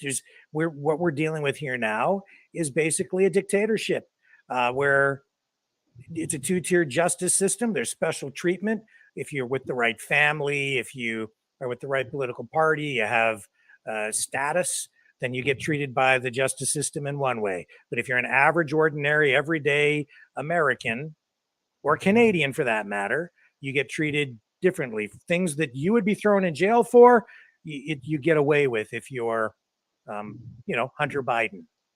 Well, look what they're trying to do to Trump. Okay, trying to charge him, put him in jail, the whole 9 yards, right? And he's the ex-president of the United States of America. Yeah. Okay? And if Hunter Biden's got felony charges. Cocaine and guns don't mix, folks, especially in the United States of America. There's people, you get caught with cocaine, you get caught with guns. Some states, it's a mandatory for 3 strikes and you're out, 3 felonies. So if you get 3 felonies in one day, you're done. 30 years in prison. Yeah. You know, I said this the other day, and maybe I'll get your thoughts on this too. If we end up with RFK Jr. running against Trump for the presidency, what is social media going to do? Because they've basically been banning both of those guys across all the platforms. So they would have to essentially ignore the entire election and pretend it isn't happening, because how would you allow even any acknowledgement of the election going on if you have to ban both of the candidates from your social media platforms? Well, you said it yesterday, in the day before, about Bill C-118 or Bill C-18. Yeah. Okay, about the social media meta getting rid of any mainstream media. There's a ticket right there. So if you're not on mainstream media, how do how's the elections going to go? I don't know. Well, right there, C-18 in Canada, that's resulting in Meta, Facebook, saying that they're just going to pull all news content off their platform completely, because it's not worth it to them if they're being forced by the government to pay mainstream legacy media a fee to have that content on their sites. I don't think the government was honestly expecting that, and that's actually going to end up hurting the mainstream legacy media, because it will reduce the exposure they have to the public, and they will actually end up with even less revenue than they have now, because their material won't be available on Facebook anymore. Exactly. Bad news. In the U.S., okay, for starters, okay, you got Donald Trump and RFK. Now you're going to split the vote. It's the same thing that just happened with the conservatives in the PPC. The conservatives probably would have been in the last election if everybody didn't jump on the PPC ban, right? And everybody just stayed on the conservative. Well, the difference is in the States, though, of course, if RFK Jr. gets the nomination for the Democrats, then he's running as a Democrat, and then it'd be the Democrat for RFK, which the party doesn't even want the guy, but they might get stuck with him if Biden self-destructs along the way. Running against Trump, the Republican, who the rhinos and the neocons, they don't want him either. So it's, that the MAGA crowd that is propping Trump up over there, and I think will assure his nomination. And then the social media companies, they hate both of them with a passion, and they're doing their best to deplatform them both. So where does that leave them? It's like I said before, pretty soon on YouTube, the only thing you'll be able to watch is cat videos, because they're so busy banning everybody for everything. I believe you're right. Right, you're right on that one. And when I jumped on your page today on YouTube, there was only one person watching, so I don't know what the hell was going on there. So I jumped off it. I made comments on it and everything. Choosy was on there, and me. That was it. Well, it's got to be more than that, because I have a record number of people watching across the platforms tonight. Depends on which YouTube channel. So maybe you're watching on a secondary channel. I have more than one ruling. I thought it was weird. There was only one watching, right? And I was like, so I jumped off it and jumped back on, and then I've seen everybody on. Yeah, that's a secondary backup channel that I have running, not the main one. Yeah, so I would have been talking to myself all night long. Yeah. Well, I can see lots of people in the chat here too. So yeah, definitely have people watching across all the platforms. I don't know what to make of the U.S. election. We're Canadians. We don't have any say whatsoever in the U.S. elections. Wishful thinking is all we have, right? But when you have a president of the United States over there, how do you impeach somebody out of office? If this guy hasn't made enough mistakes already, okay, and he continues to make mistakes, man, oh man, God save the Queen. Yeah. Oh my goodness. Can you believe the stuff that comes out of his mouth? I mean, how many times does he have to fall down before the media finally start to do their job and hold the guy accountable and and show him for what he really is. In fact, maybe for the first time yesterday, as we saw in the news conference at the White House, the press gallery, the media there, they were finally hammering for about 4 straight minutes on the Biden press secretary, asking her about the Hunter Biden issue. And they were really, holding her feet to the fire. And then they did the same thing with Rear Admiral John Kirby. And he ended up walking away from the podium, refusing to answer the questions. So for the first time, I really witnessed the mainstream media acknowledging this issue with Hunter Biden. Maybe that's an indication that things are beginning to shift. What do you think? Well, it can only go on for so long, man. It's insanity when you look at it. And when you have mainstream media not putting anybody's feet to the fire, that's where the problem is, right? So it was good to see yesterday. Will they continue it? I don't know. Now they got the Wagner to talk about. What's more important? Corruption in the United States government, Chinese influence, the Ukraine crap with the with Hunter Biden. Okay, I don't know, the Nord Stream pipeline. There's just so much scandal going on over there, man. I can't believe it. I really can't believe it. And what do you think about this theory where the U.S. Navy detected the sound from the implosion of the submersible Titan, which was down on its way down to the Titanic wreck, but withheld that information for a couple of days? And the theory, or the accusation, is that the Biden administration was holding that information back to allow that drama to play out, to take the attention off the Hunter Biden scandal. Do you put any stock in that? Well, they do it, right? That's propaganda. That's propaganda for you all day long. Yeah. Right. It's been going on for years. Why wouldn't they? Yeah. They have the power to do so. Right. It's weird because I watched a video last night of actually the leaked recording, okay, of the knocking going on down by the Titanic. Bunch of bullshit. I haven't heard that audio. Was that very convincing? Was there any validity to it, do you think? No, I don't think so. As for the U.S. Navy about it, 100% they knew about it. They have all the sonar in the world to play games down there, and that's what they do, is play games. They know. What raises a flag for me is that they were saying that the search area was the size, I think, of Connecticut. Okay, yeah. Something like that. And yet 500 meters from the Titanic when it popped up. It makes no sense, because that the thing is carried out there on a ship, right? On a boat. Yeah. And then it's loaded off the boat, and it's basically dropped straight down over top of the Titanic wreck. And it sinks to the bottom, basically using lead weights. And it's got some navigation, but it basically uses lead weights to drop right down. So exactly where the darn thing was going to be anyway. You didn't have to search an area the size of Connecticut. They've got the thing geolocated. They've got the latitude and longitude, and they know exactly where to go to look. And the boat was sitting right there over top to begin with. Well, the professionals came out and said, the deep underwater currents that are moving down there and this and that, right? One guy explained, and I do know a little bit about the water and how it moves, right? But 1 knot equals 100 feet per minute. Okay, that's 1 knot. So if you're going 6 knots at 600 feet per minute, that's how fast you're going with the current, right? So to be 500 meters from the wreckage, and like you said, the state of Connecticut. Well, what if they knew all along where that thing was? Yeah, the U.S. Yeah, we'd have Russian submarines in the Detroit Channel right now, if you know what I mean.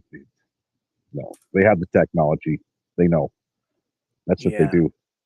And then somebody with a camera was. I don't think it was the U.S. Navy or even the Coast Guard that found it. It was somebody else with it. James Cameron. He's already making another movie. Is he really? Like another movie, like another documentary or something about the Titanic? No, of the Ocean Gate. He's on it. He's in it. Oh, I didn't know that. is. He's making another movie about it. That shit sells. Well, welcome, Dragon. How are you this evening, sir? What's up, sir? Doing good. How are you guys? Well, just fine. So, what is your assessment of the situation in Russia? My assessment on Russia.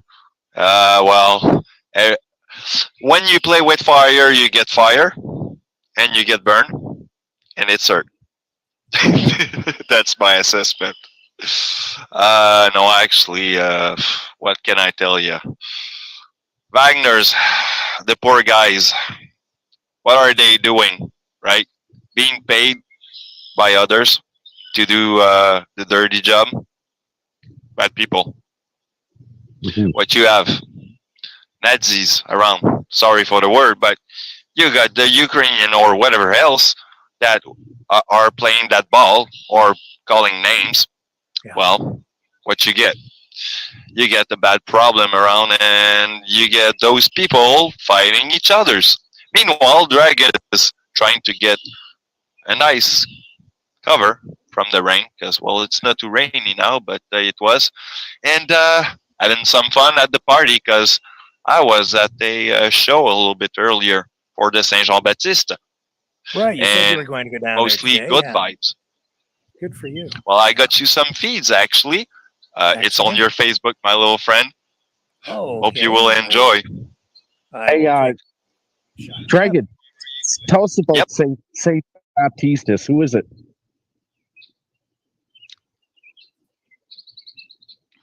Can you repeat Can you the hear me? question? Yeah, You tell want us to- Yeah, about. I can hear you. Yeah, tell us about what it's about. Who is he? You don't even know. Well, you know what?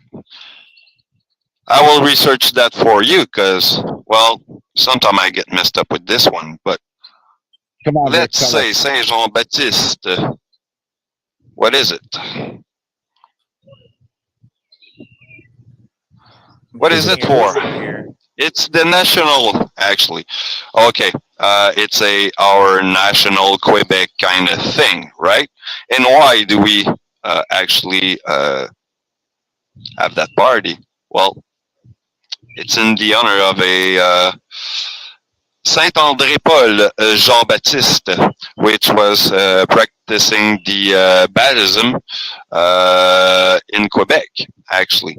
And there's part of this history that actually we are putting on around here. Actually, the idea is that Quebec was found around here, and this is why we are actually, partying. Actually, Quebec's born, or actually how we kind of discovered it. Because if you remember, Jacques Cartier did discovered Quebec in about the 24th of June, 35, if I remember well. 1535. Okay. So this is where it from. Okay. Well, we're going to bring in, who do we have up here now? He's not showing up. Can I tell you something? I do believe, and, well, it's probably not a belief, but could it be possible that, yeah, why do we have the Titans thing coming, right? Why did it happen? I would say probably because we were trying to survey the depth from enemies' subs or vessel. That's probably a thing. It's probably not true, but we're thinking. I don't understand what you're saying. Well, what happened if you got, say, Russian subs in our territory? Oh, I Would see. we like to see it? I mean, it's probably not it, but I've been told that it's probably a thing. If it's not, Hello. well, Hello, Keith. we should look into it. Hey, Rick. Oh, sir? Dragon, how you doing? Who's this? Great. Keith Roblin, welcome to the show. Yeah. Cheers. Share your thoughts. What are you thinking about the attempted coup in Russia? So I take a little bit different view on it than some. Myself, I think it was a put-up job between Prigozhin and Putin because it sure got the NATO all stirred up. I was listening to it most of the day, and Biden was on the phone. Somebody was on the phone because Biden can't even remember to pull up his zipper.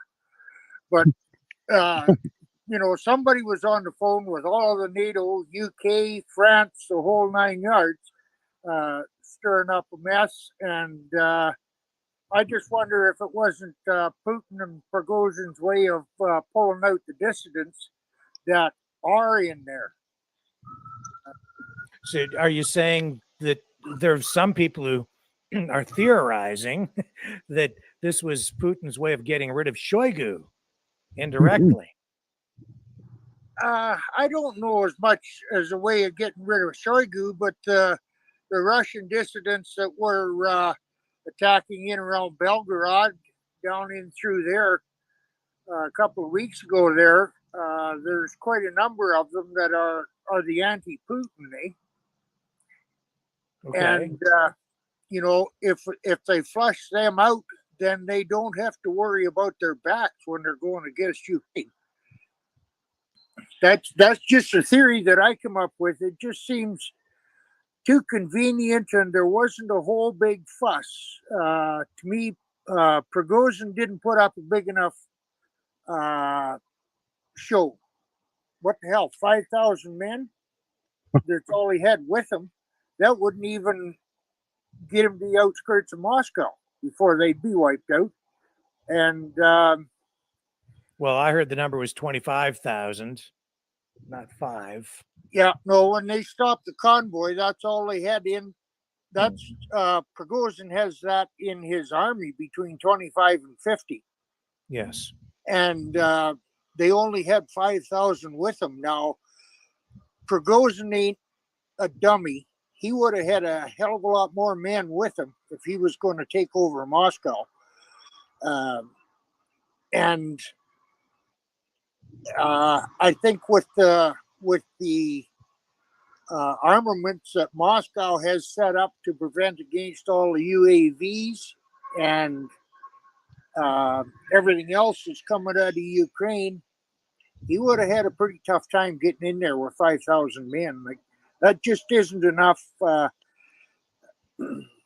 That's like me and Leo getting our friends together and going to take on Ottawa. Let's do it, baby. Yep, we gotta. But,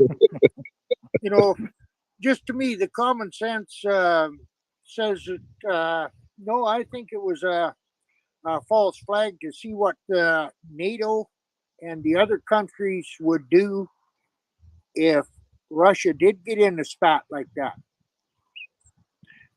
It may have cost a lot of time, and it could act like this too. It could act like this. Now that you see the Wagner's doing it, every country has a group like this.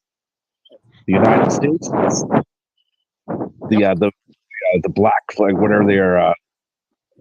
Okay, every country has a mercenary group hiding somewhere. Okay, so if the Wagners could do it, well, we could take over the Americans now, and we could take over Canada, we could take over this country, right? So it might be, it might have all been made up by Putin in the end. It didn't seem strong enough to me for a full coup. And we have, is this Al? Hello, Al, are you there? Well, you've disappeared out of your video. I'm just muting your mic because you're breathing into your microphone, and it's really loud. So I'm just muting you while you're not speaking. Hello, Al, how are you tonight? I'll wait for my picture to kick in. It's there for you. You're on a little bit of a delay, but you go ahead and to tell us what you're thinking about the situation in Russia today and tonight. Oh, I say fuck them all. Me too. Okay. Care to elaborate on that? Well, number one, this is all fuck. Just remember, there's a lot of propaganda flying people, a lot. And you know what?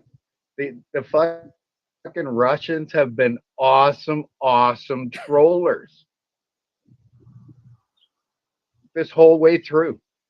Even clown fucking shoes, right? Prigozhin. He's been playing this whole fucking part. And then there's this whole big kerfuffle, right? Right? There's a kerfuffle. Oh! It's not a kerfuffle. Fuck off.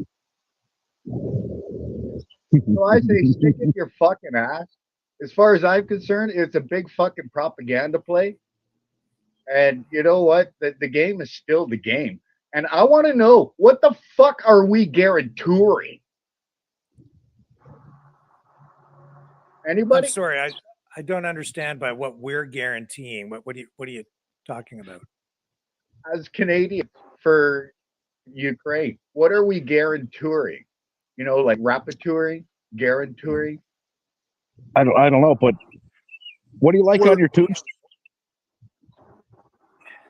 The third boy guaranteed to held Russia and cover loans that is given to aid to rebuild. Pardon me, I say Russia, but is going to cover, make sure that all the loans given. Yeah, we're losing you there, Keith. Your audio is all broken up. I just know this, that in terms of, you know, what we're on the hook for, yeah, we're on the hook for making sure that all of these bills are paid at some point. If they can't make Russia pay, we pay for the weapons, for the ammo, for the rebuilding, for everything. We're all on the hook for it. Yeah, we're even paying for the pizza. Yeah, that's exactly right. Woo. So that being I said, know I feel blessed. How about you boys? I don't know what to make of it. All I know is that it's a beautiful day in Windsor, Ontario today, and this pizza is so damn good, Rick. I'm telling you, man. Can you see it? I can, and I'm jealous because Windsor honestly does have the, you know, some of the best, if not the best pizza in the world. In fact, I know that they do have a world pizza competition, and you know, you've had some of your pizza places there in that international competition actually win the title of best pizza in the world. I think it's seized. I can smell it from here. I'm telling you. Look at that. You know, it all holds together. Nothing's falling off. What do you like on your tombstone? Pepperoni, cheese, and mushroom? Pizzagate. Okay, so you know what? We're gonna jump out of this conversation. We're gonna pick up a little bit of this feed from the Trump speech. He's coming on stage right now, folks. Yep. So okay.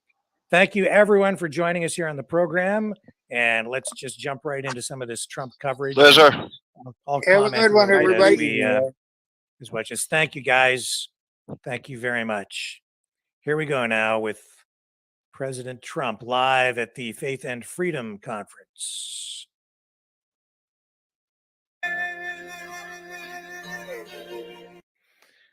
Just pull that down so we don't get the copyright strike on the music, which we always kind of get hammered on certain platforms. And we'll pull this graphic down here. Just a reminder tonight that you can support this channel by donating at freedomreporters.com or maverickdonations.com, and that helps cover the bills here on the Maverick News Channel. Certainly appreciate the past support and the support that you're providing now and in the future. And there he is. He'll be commenting tonight, no doubt, on the Hunter Biden situation. He'll be talking about his indictments, I'm sure. and still the front runner by far. DeSantis a distant second in the polls on the Republican side. Some suggestions that RFK Jr. should be asking Trump to debate him now, even before the nominations are decided. But I just don't honestly see that happening. I don't really see the upside for Trump in that case. I don't think he would entertain it. No need at this point. Probably hoping that RFK Jr. is just, pushed aside by the DNC. And I think that's probably the most likely scenario, unless the only way I see RFK Jr. getting the nomination is if Biden self-destructs in some manner, either physically or otherwise. Let's pick up some of this audio.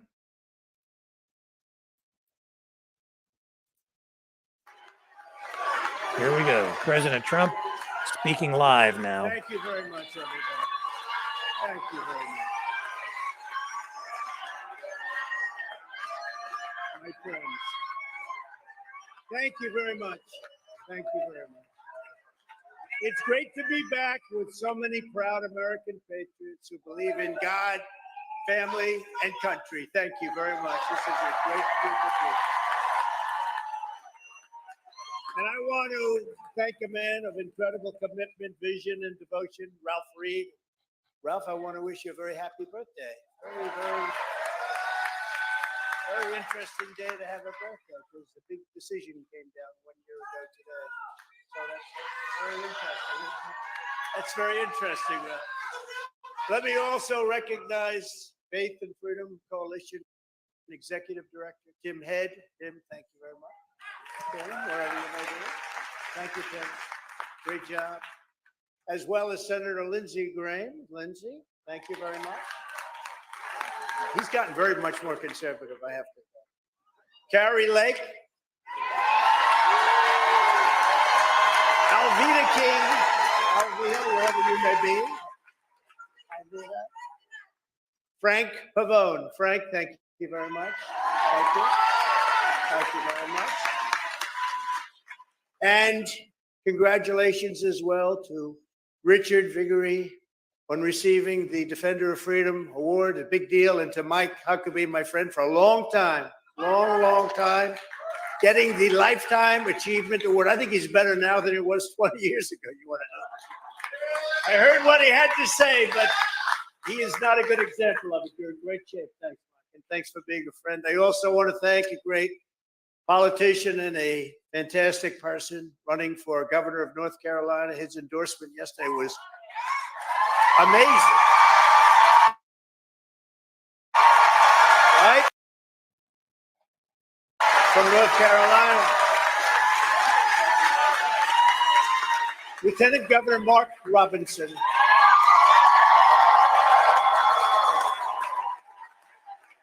That was such an endorsement, it went viral. It was all over the world last night. I think he's going to do quite well. These young ladies followed me. I guess we have, 99? This is your 99th event.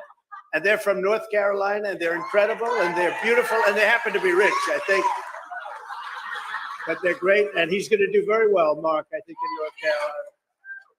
Last but not least, let me say a very special thanks to all of you that are gathered here. The crowd is incredible, and even outside, it's packed.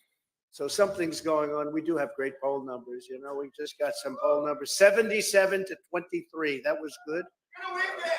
That was good. That's against the Republicans and beating Biden by 11. You say, why only 11? How could he possibly do so well? But it's a real mess. Our country's in a horrible situation. Since 2016, Faith and Freedom Coalition volunteers have knocked on $17.8 million, reached over 30 million Christian voters in their homes. And last year alone, you reached another 30 million voters in their churches. Incredible job, Ralph, and the group do. No group has fought harder in defense of the Judeo-Christian values that we all stand for and uphold, and no group will be more crucial to our magnificent victory on Election Day 2024. So important. That'll be the most important election we've ever had. I said it with 2016, but I say it with 2024. I think even more strongly going to be the most important election this country's ever had, because our country is going to hell. With your help, we're going to evict crooked Joe Biden from the White House, and we're going to take back our country, and we're going to make America great again.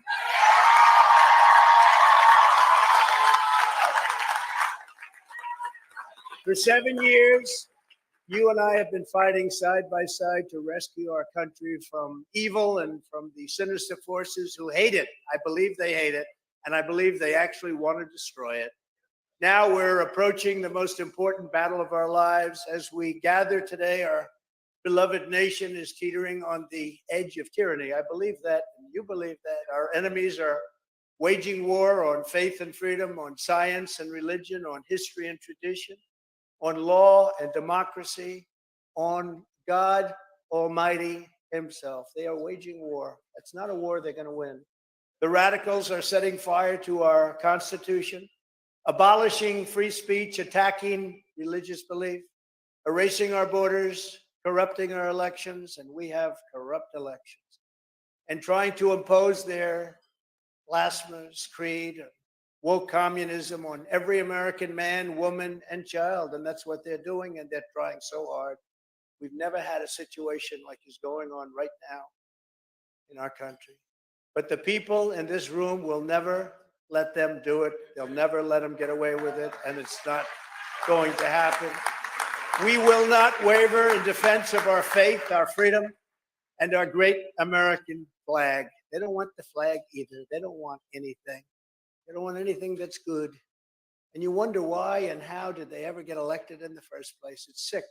Together, we're warriors in a righteous crusade to stop the arsonists, the atheists, globalists, and the Marxists. And that's what they are. And we will restore our republic as one nation under God with liberty and justice for all. The menacing specter of left-wing repression has been growing steadily for years and years. It's been growing, and we were stopping it very powerfully for 4 years, and now it's picked up at a level that nobody's ever seen before. First, they slandered Americans of faith as haters and bigots. Then they corrupted the media. They installed radical left judges to subvert our Constitution.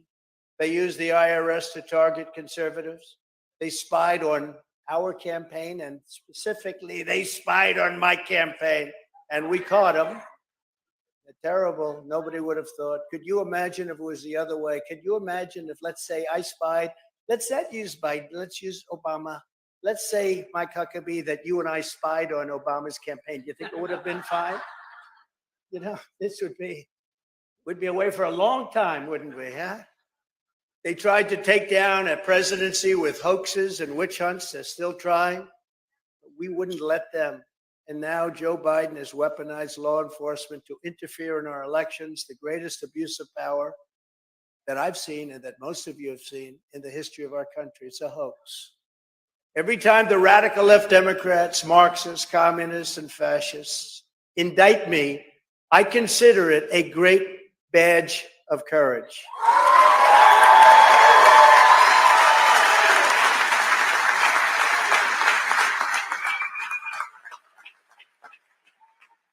I'm being indicted for you, and I believe the you is more than 200 million people that love our country. They're out there, and they love our country. This is a continuation of the greatest witch hunt of all time, which has been fully exposed in the Durham report, the IG report by Inspector General Horowitz did a great job in that report, and by great writers, journalists, and pundits all over the world.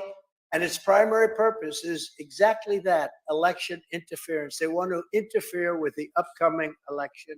They want to demean, insult, do whatever is necessary to interfere.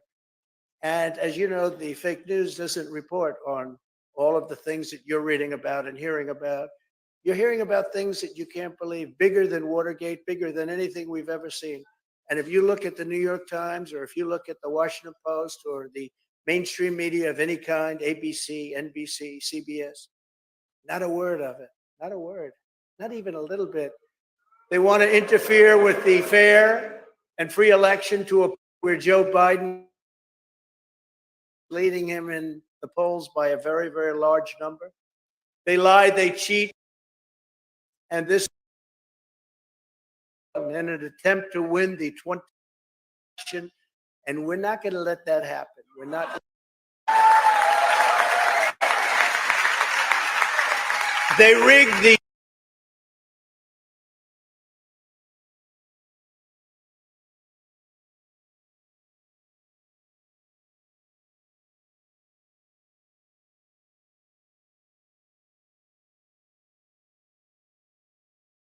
We did a good job. We had a lot of people that were very happy. There are some people said it was the most consequential presidency. But charging a former president of the United States under the Espionage Act of 1917, that's like making nuclear weapons in your basement, isn't it? An act for a crime so heinous that only the death penalty would do, is one of the most outrageous and vicious legal theories ever put forward in an American court of law. It's a disgrace. And the people they have doing it are disgraceful. And just look at their record. Disgraceful. The Espionage Act has been used to go after traitors and spies. It has nothing to do with a former president legally keeping his own documents.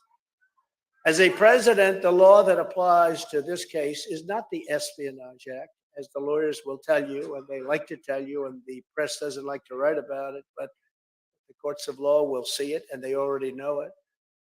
But the Presidential Records Act, which is not even mentioned in this ridiculous 44-page indictment of me.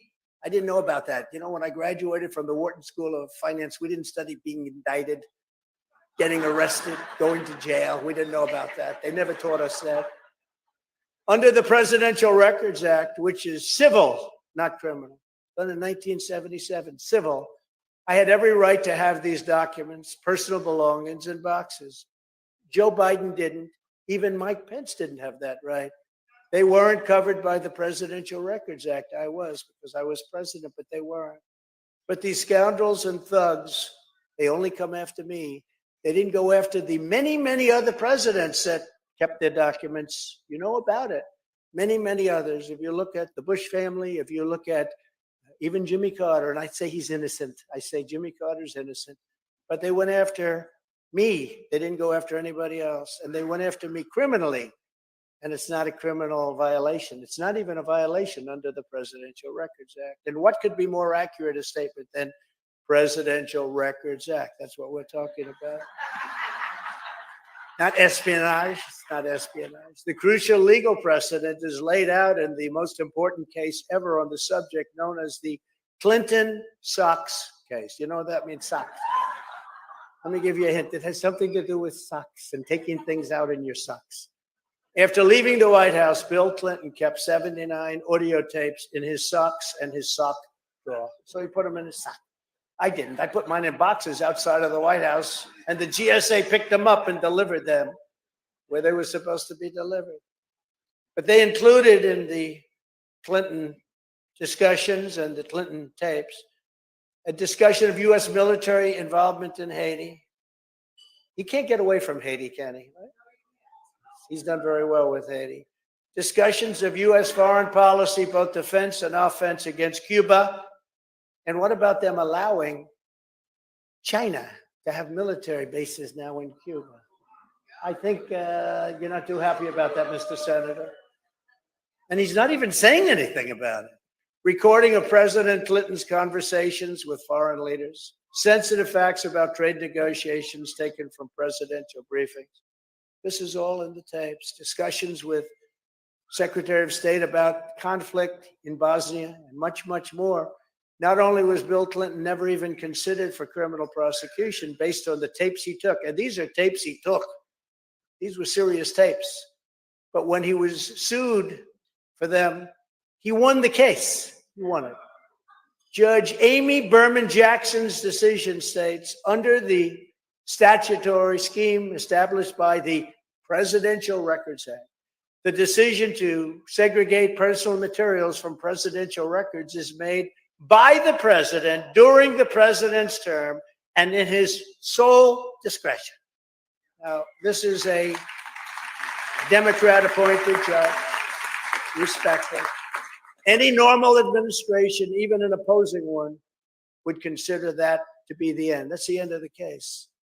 But not the corrupt Biden regime, because they're trying to win the election. And it's very hard to win an election when you're probably, definitely, I would say definitely, the worst president in the history of our country, without question. The Sox decision, they call it the Sox decision.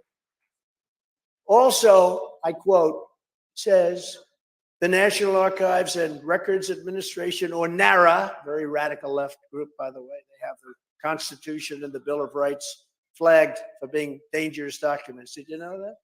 Does not have the authority to designate materials as presidential records. Now think of that. They don't have the authority.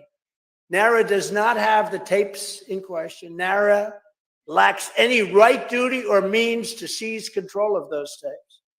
The president enjoys unconstrained authority to make decisions regarding the disposal of documents. Only the president, not vice presidents, not senators. Biden has a lot of documents from his time as a senator. That's bad. And he has a lot of documents from his time as vice president. That's bad. He has 25 or so times the documents I have. He has so many documents. He doesn't know they're coming. They keep them on the floor of his garage where he has that really beautiful Corvette, he says. Neither the archivist nor Congress has the authority to veto the president's decision. The president can do whatever he wants with it. And this was a big deal, that act, and it was passed in Congress, 1977. The Presidential Records Act does not confer any mandatory or even discretionary authority on the archivist. They have no say whatsoever to classify records. Under the statute, this responsibility is left solely to the President of the United States. So what the hell are we talking about with this phony case? Well, it is true. I mean, it is true, isn't it? In other words, whatever documents a president decides to take with him, he has the absolute right to take them. He has the absolute right to keep them, or he can give them back to NARA if he wants. He talks to them like we were doing, and he can do that if he wants. That's the law, and it couldn't be more clear. Even the New York Times, just to finish up on this hoax, this is the next hoax. We had Russia, Russia, Russia. We had so many impeachment hoax number 1, impeachment hoax number 2. Who the hell else could take this stuff? I had a nice life. I had a nice, easy life.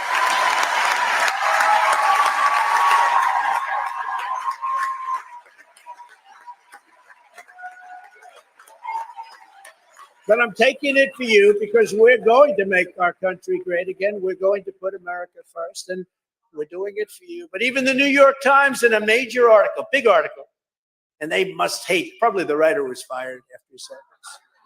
But it said headlines, said that when it comes to asking for documents from former presidents, the only power that NARA has is to say, pretty please. Quote, asking nicely is about all they can do, and yet they reported me to the Department of Justice for criminal prosecution. They don't even have the right to ask. And if they do ask, they have to be very nice, and I don't have to give it. And yet I'm being prosecuted for this. And this is the New York Times saying it. Nothing like this has ever happened before, and hopefully will never happen again. And we are working all together because we're working as a country. And you know, I'm probably the only person in history in this country that's been indicted, and my numbers went up.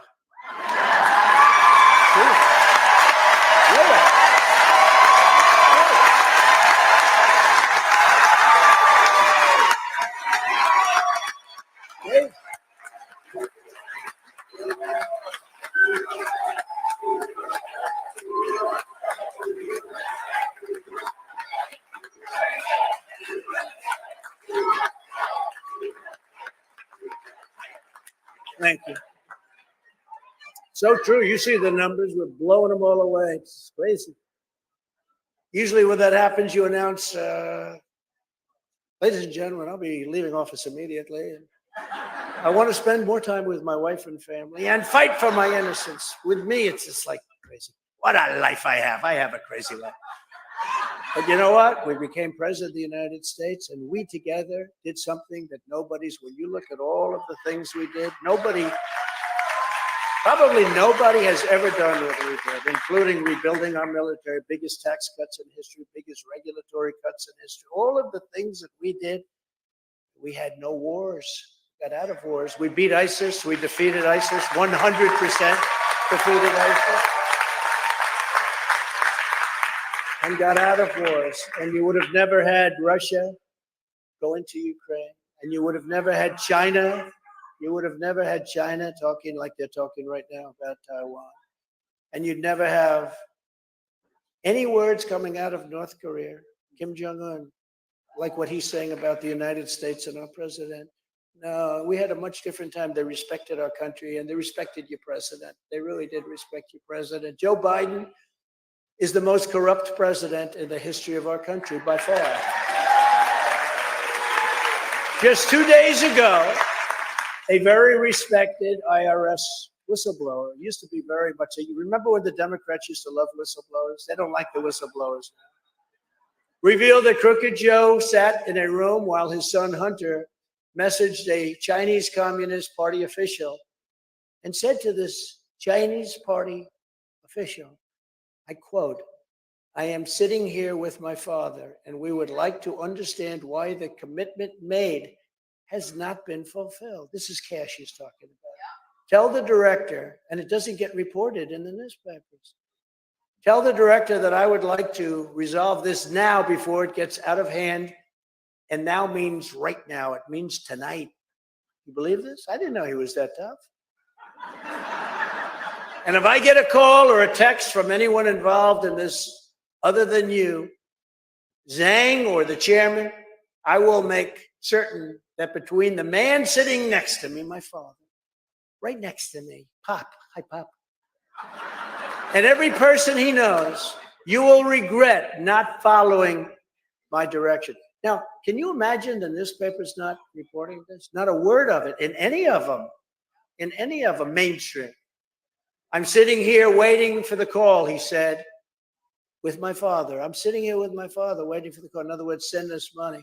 Within 10 days, the Bidens got $5.1 million from China for absolutely no reason. They got $5.1 million. In fact, they've taken tens of millions of dollars from China. And that's probably why maybe he's not complaining about the fact that they're building military bases in Cuba. Maybe that's the reason, I guess. Mike, what do you think? It's not even believable. This stuff isn't even believable. The worst part of the whole story is that the press doesn't want to report it because, you know, there was a time like 15 years ago, 10 years ago, you would have gotten a Pulitzer Prize. Of course, they've been totally discredited because they gave Pulitzer Prizes for the accurate and wonderful reporting on Russia, Russia, Russia. Then it turned out to be a hoax. I said, you have to withdraw the prizes. They said, well, we don't know that and we don't want to do that. We've never done that before. I said, that's okay. Do it or I'm suing you. They said, we're not going to do it. And I sued them. You know, we're in court over that. We want them to return the Pulitzer Prize.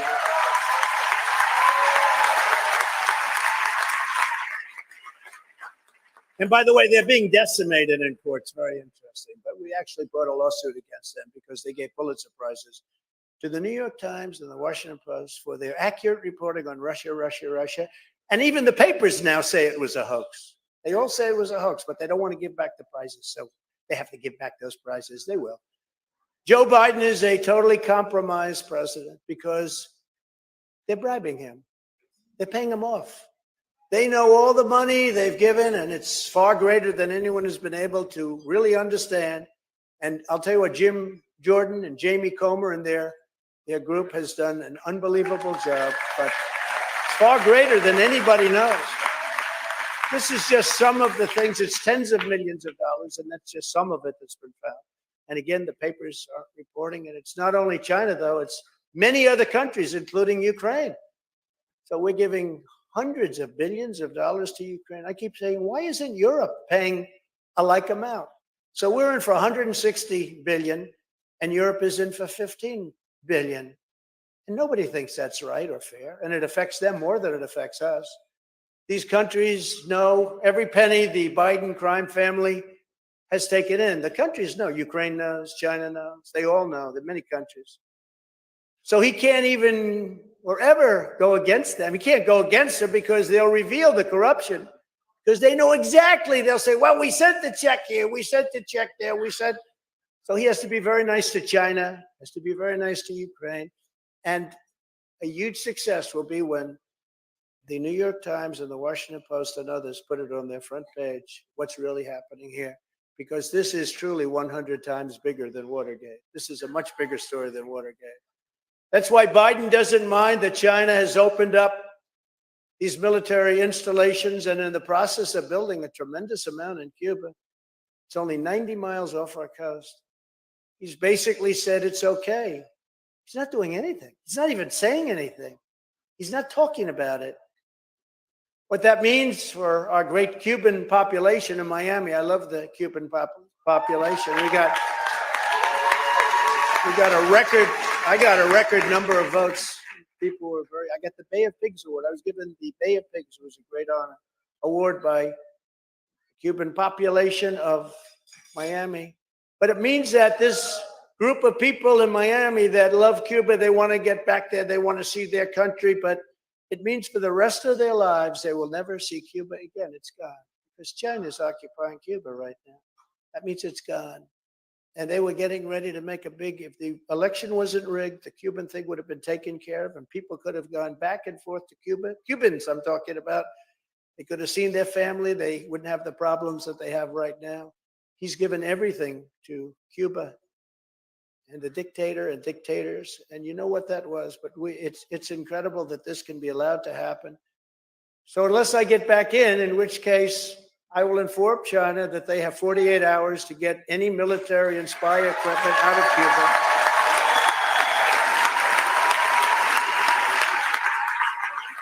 Or I will drop the hammer and there will be tariffs unlike anything that China's ever seen before. And you know, I took in hundreds of billions of dollars of taxes and tariffs from China. No other president has taken in 10 cents, not 10 cents. Took in hundreds of billions, gave $28 billion to the farmers because they were mistreated by China. Who else does that? Who the hell else would do that? You tell me. They know. But he wants to do nothing because he can't. He's really bound to not do anything. Never forget, our enemies want to stop me because I'm the only one who can stop them. And I'm stopping them because of you. I didn't need this. I didn't need it. If these corrupt persecutions succeed, they will complete their takeover of this country and destroy your way of life forever. And that's where it's going. That's where it's going. It's a disgrace. They want to take away my freedom because I will never let them take away your freedom. It's very simple. They want to silence me because I will never let them silence you. And in the end, they're not after me, they're after you, and I just happen to be standing in their way. That's all it is.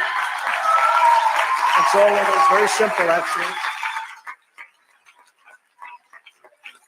Ultimately, the radical left lunatics are coming after all of us because they know that our allegiance is not to them, our allegiance is to our country and to our Creator. And that's why under Biden, Christians are being persecuted like nothing this nation has ever seen before. I don't understand how people can vote, people of faith. And I'm not just talking about Christians, I'm talking about people of faith can vote for these Democrats. They've become monsters. They're fighting you all the way on religion. You know, I watched Biden during debates when he could speak, and he was trying to say, you know, oh, I love being a Catholic. You know what they're doing to Catholics right now? There's never been an assault on Catholics, the likes of which they're having right now, what they're having to go through. Biden's corrupt DOJ has targeted parents at school board meetings. They've sent SWAT teams to arrest pro-life activists. You know that.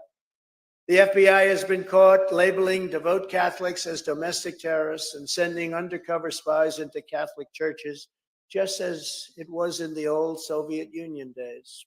Rough stuff. Who can believe this? And how can you, as Christians, how can the people in this room vote for them? You know, they get 40%, 50%, 60% of a religious vote. How can they do that? And then they just go about trying to destroy religion. If you look at polls, you'll see religion, people of faith, but religion is going down in terms of importance and popularity. This is not a question of importance and popularity. This is a fact. We love God and we want to protect ourselves. We want to protect the cherished position of believing in God. And I think one of the biggest problems this country has right now is that as religion does go in the wrong direction, because it's something for you to adhere to and to believe in. It's so good. It keeps you sane. It keeps you honest. It keeps you good. It keeps you kind. It makes you help other people. And they're trying to take that away from you. And I just don't understand, where do they get 30, 40, 50, 60% of the vote? It just doesn't make sense. Doesn't make sense. They lie. They lie about their positions. And you have to remember that. In 2024, you have to remember that. Protect your vote is the most important thing. But you have to remember that. And you do have to protect your vote. They want to destroy your religion, along with the fact that they obviously want to destroy your country. When you have open borders, when you have no voter ID, why do they not want voter ID? Because they want to cheat. Even the Democrats voted 82% in favor. Democrats, people that vote, Democrats voted 82% in favor of voter ID, but the politicians don't want it because they want to cheat. And with voter ID, it's very much harder to cheat. They're mean and they're very, very sick. They are mean and they are very sick. Over the next 16 months, our enemies will try harder than ever to divide us and to destroy us. The lies, abuse, and injustice that will come our way will be worse than ever before in the history of our country. To persevere, we must stand tall. We must stand strong. We have to be strong. We have to be stronger than ever before because they're coming at us. There's something wrong with these people. And I don't like saying that. You know, as president, you're the president of everyone. So I don't like saying that. But there is something wrong with these people. And we have to stand together or we're not going to have a country anymore. The more they throw at us, the more united we must become. The more vile the attacks, the more relentlessly they go after us. We must keep pushing forward no matter what. You just keep pushing forward. That's what I do. I get up. People say to me, "Sir, can I ask you a question? How the hell do you take it?" I say, "Do I have a choice? I don't have a choice, right? Do I have a choice? I'd love not to have to, but they're crazy people with there. They're lunatics." I've had the most successful business people in the country come up to me. A man who's one of the most successful, a vicious guy, very tough guy. I don't like him even. He thinks I'm his friend. I'm not, because he's a bad person. Like Governor Huckabee is a good person. He's actually tougher than this guy, but he's also a good person, the governor. But I tell you, he came up to me and he said, "Could I ask you one question? How do you get up in the morning?" Every day they're coming at you with a different deal. I mean, it started with spying on your campaign. Then it went to the different impeachments and hoaxes and indictments. And how do you do it? And I actually said to him, it's like, it almost becomes a weapon of war. You have to fight these people and you have to beat them. We beat them now for 4 years and now afterwards. And by the way, if I weren't running right now, or if I was losing big in the polls instead of winning by the biggest numbers I've ever had, think of it, biggest numbers I've ever had, not even close, they would stop in 2 minutes. I believe, although maybe the hatred is so great. Actually, Lindsay and Mike, I think the hatred's so great they probably wouldn't stop. I think they would keep going, right? In my case. Normally they would stop, but in my case, I think they'd probably keep on going. But if I didn't run, or if I would say, you know, I'm not going to run, or if my numbers were bad, or it looked like I wasn't going to make it, they wouldn't be focusing me. They would focus on whoever was leading, and they would go after that person, male or female, just as viciously as they go after me. And that person would not be able to handle it. That's why you have no choice but to vote for Donald Trump.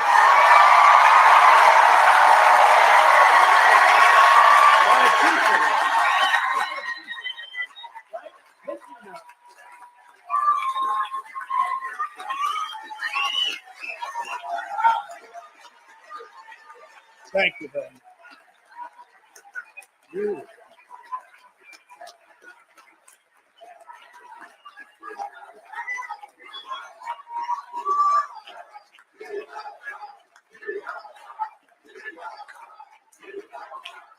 Thank you very much. Thank you. Isn't it great? Saturday night, we're here for religion. Is that nice? And what a job Ralph has done. But this isn't my campaign. This is our campaign. It's got to be our campaign. And with your help, we're going to see through this whole, we're going to see through it. We're going to take this job right to the finish, and we're going to have a country the likes of which we've never had before, better than ever. We'll have it better than ever. No president has ever fought for Christians as hard as I have.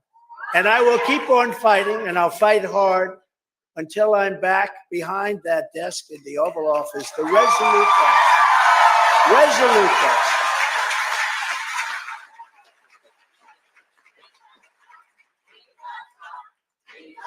Thank you.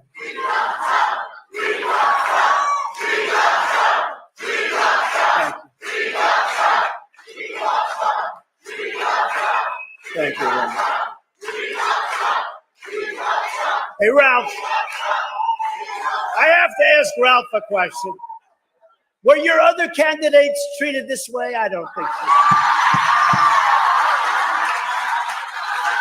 Actually, I saw one who was booed off the stage. He was booed off. I don't think they were treated.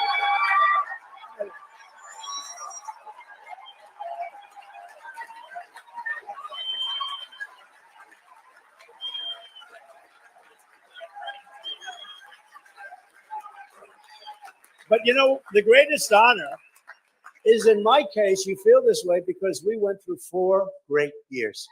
We did things that nobody thought could be done, and we're going to go into them in a minute. But we did things that nobody thought could be done.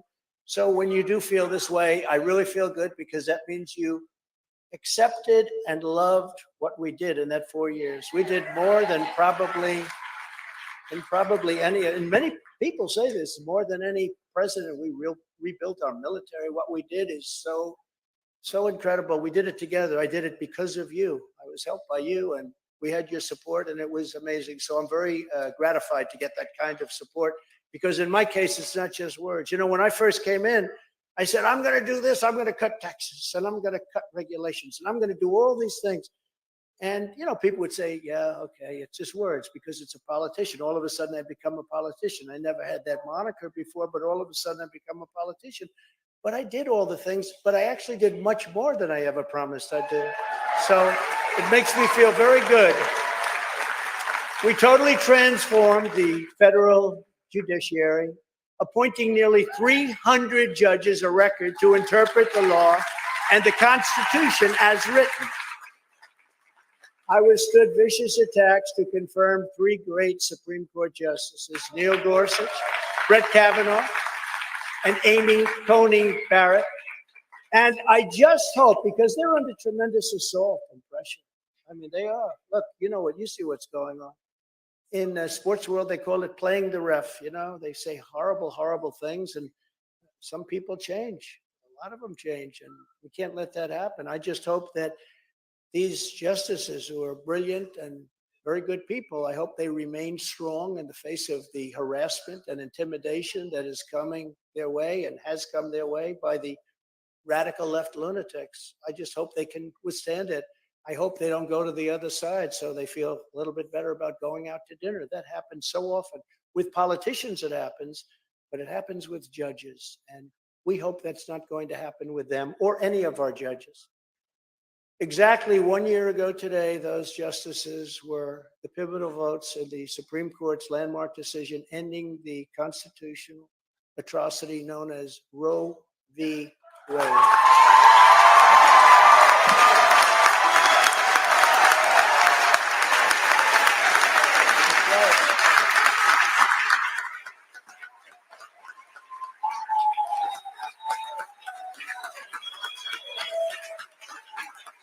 Thank you.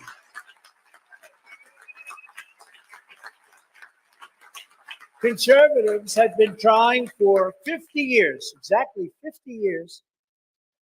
Amazing that today is the day. I don't know. Did you set this up on purpose? Was that done purposely? This is the day, 1 year. I mean, it's today is the birthday of that decision. Did you do that? I mean, it wasn't just by a fluke, right? I assume you did. Whether you did or not, this is the birthday, so it was pretty good. And Ralph's birthday too. That was set up too. Something strange is going on here. You know what they'll say? It's Trump's fault. Trump's fault.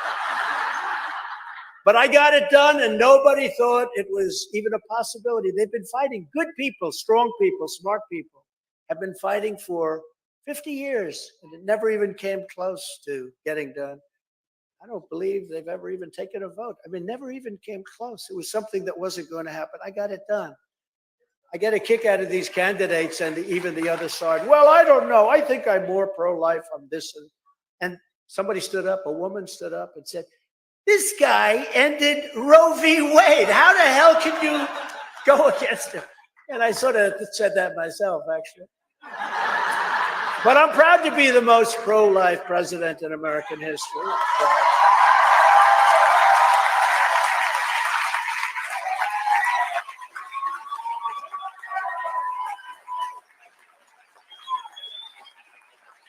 Thank you. Thank you.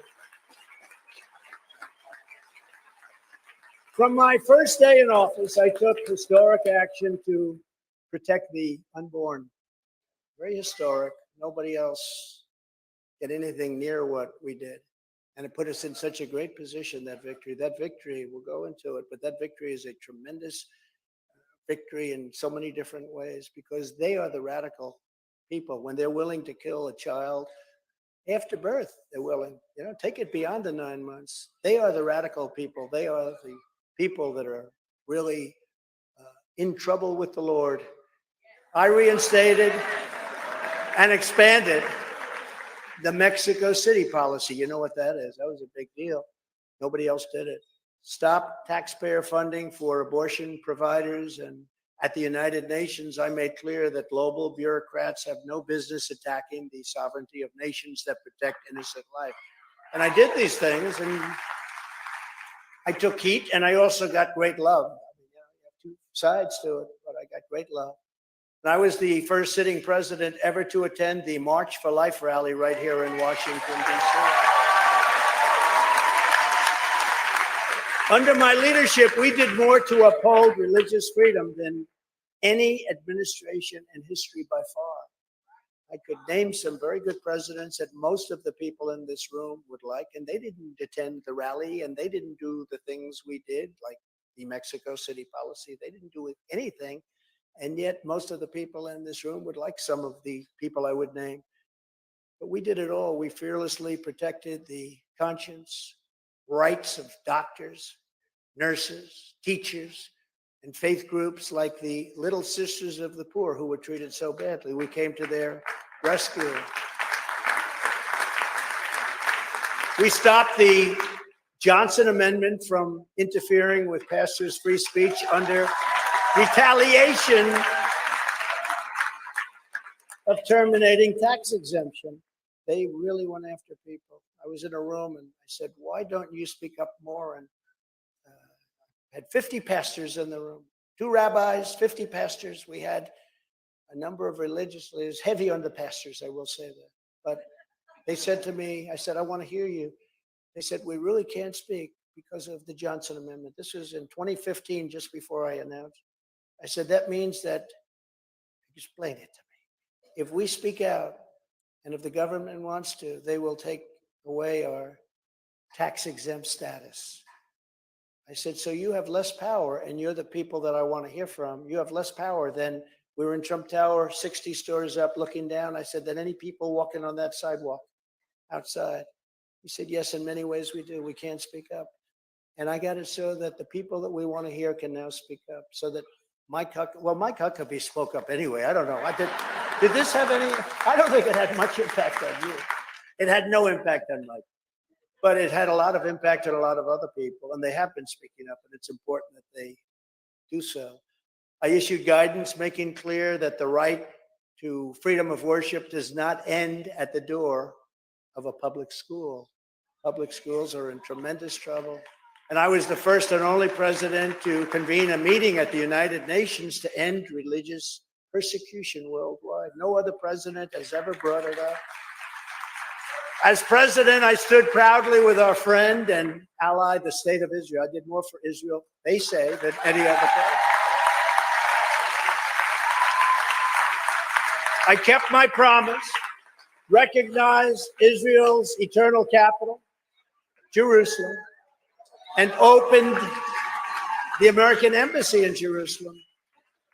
And I tell the story that sometimes, I don't know, it's maybe more of a good business story, but a general stood before me with something to sign, executive order, because I had won that battle.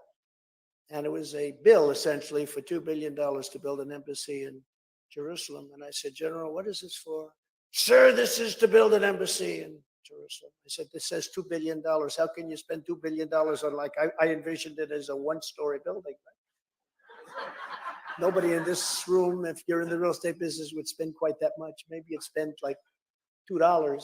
But I said, how can you ask for $2 billion? Well, that's what they told. By the time you buy the land, sir, and you build the building and everything else, it's going to cost $2 billion. So I called up our ambassador and I said, David, see if there's something we have there already. We own a lot of land in Jerusalem. Do we have a great piece? And maybe it has like a little building on it where we can fix it up real cheap and we can. See, I'll always be in the real estate business, you know. I'll always love that business, and I love that business. We did great at that. That's a great business, but very creative. And I said, see what you have. They called me back 2 days later, said, sir, we have a fantastic site. We've owned it for many, many years. You know, we were there sort of like early on first. We have a great site, and there's a building on it that's been essentially abandoned, but it's a very strong structure. And we think we could fix it up and get it open very quickly. I said, how does it compare with the site that we're going to buy, that they want to buy for a ridiculous amount of money? By the way, that particular person who owned that site is not happy with me, I can tell you. That is not a person. We're going to pay hundreds of millions of dollars for this site. So I said, what do you think of the building? Well, I think we could fix it up. So they called me back a week later. I sent some people over. He said, sir, we can build a new embassy for $400,000. I said, let me ask you a question. It's the only time I ever said this. I said, listen, it sounds too cheap. We got to make it more. No, it actually sounded, I never did that. Usually I'll say, make it 200,000. I said, we got to make it more. It doesn't sound right. But a friend of mine in a big building in Manhattan has beautiful white stone, beautiful beige and white stone opposite his elevator bank. And every time I go into that building, he says, now he says president, but he used to say, Donald, look at the stone. It's so beautiful. And after saying it to me like 12 times, I said, what is it? He said, it's Jerusalem stone. It's so beautiful, very, very expensive. He's a very rich guy. He talks about the cost of stone, right? That's why he's rich, I guess, right? When you think. But he said, it's so beautiful, and I'm so proud of it. Jerusalem stone. So now I'm sitting here talking about building something in Jerusalem, and we're going to do a renovation of an existing building. And I said, listen, can we wrap that building in Jerusalem stone? Is it expensive? He said, absolutely not. We're in Jerusalem. We can buy it for free. So the whole building is made out of Jerusalem stone. Isn't that good? Sort of good. A little business story. But I did something else. And we got it built. You know, that thing would have never been built, a $2 billion building. It would have been years and years and years. And you might not have, they probably would have ended the whole concept of even moving the embassy to Jerusalem. It would have. So we got it built. And there's no reason to do any better because it's really a beautiful embassy, one of our nicest embassies, I think. But someday they'll come along and say, let's waste billions of dollars and do it the way we originally planned. But it's a great embassy and was very proud to do it. But we did something else that they weren't even asking for. The most pro-Israel people weren't even asking. I recognized Israeli sovereignty over the Golan Heights. And that has been going on. And that has been going on for 51 years. They've been trying to get that. People would fly in, fly out. They'd have meetings every 2 years. People would fly in, talk about it, fly out. I brought some people that truly knew Israel and understand Israel. I said, explain Golan Heights to me. You have 5 minutes or less. And they did it in about 3 minutes, but they talked about the importance. They talked about the height, the visibility, the military protection, all of the different things, and I approved it. And nobody even asked for it because they thought that was too far-fetched. But I got Golan Heights approved for Israel, and nobody talks about that one, but that was a big one. And then the biggest of all, but this administration has totally blown it. I pulled out of the horrible, horrible, one-sided, miserable Iran nuclear deal, which was expiring just about now anyway. And they were ready, had the election gone the way it should have gone, they were ready to make any deal with me. And as you know, I said to China, you can't buy. If you buy, we're not going to do business with you. Okay, we won't buy. No oil from Iran. Nobody was buying oil. They were ready to make a deal. We would have made a great deal for everybody. They would have been terrific. We all would have. They were dying to make a deal. And then when that tragedy turned out, the world's most corrupt election, when that tragedy turned out, what happened is everybody started buying oil from Iran. And Iran now is very rich. And instead of having a great negotiating position, we have a terrible negotiating position. And they're actually trying to make a deal that was worse than the first one. The first one was horrible. The first one was a short-term deal. I mean, it wasn't like it was for 50 years or 100 years. It would be expiring just about now. So, and that was a license for them to make nuclear weapons. And you cannot let Iran have a nuclear weapon. You cannot let it happen because bad things will happen if that happens. But I got that approved. That was the biggest of all. I was bigger than Jerusalem. That was bigger than the Golan Heights. I always considered that to be the biggest. But unfortunately, they took that deal and didn't do anything. Iran was they were dying to make a deal, and they didn't do anything with it. And then, of course, we did the Abraham Accords, which would have been, I mean, something incredible. Something incredible. So we took care of Israel like no president has ever. In fact, they said if I ran for prime minister of Israel, I'd get 99% of the votes. I'm thinking about doing that. We delivered the largest tax cuts and regulatory cuts on record in the history of our country. And we built the greatest economy in the history of the world. There's never been an economy like the economy we had. More jobs, more everything that we've ever had before. We achieved energy independence, and we're ready to be energy dominant. We were going to supply oil to all over Europe, everywhere. I was the one that brought up Nord Stream 2. You remember that.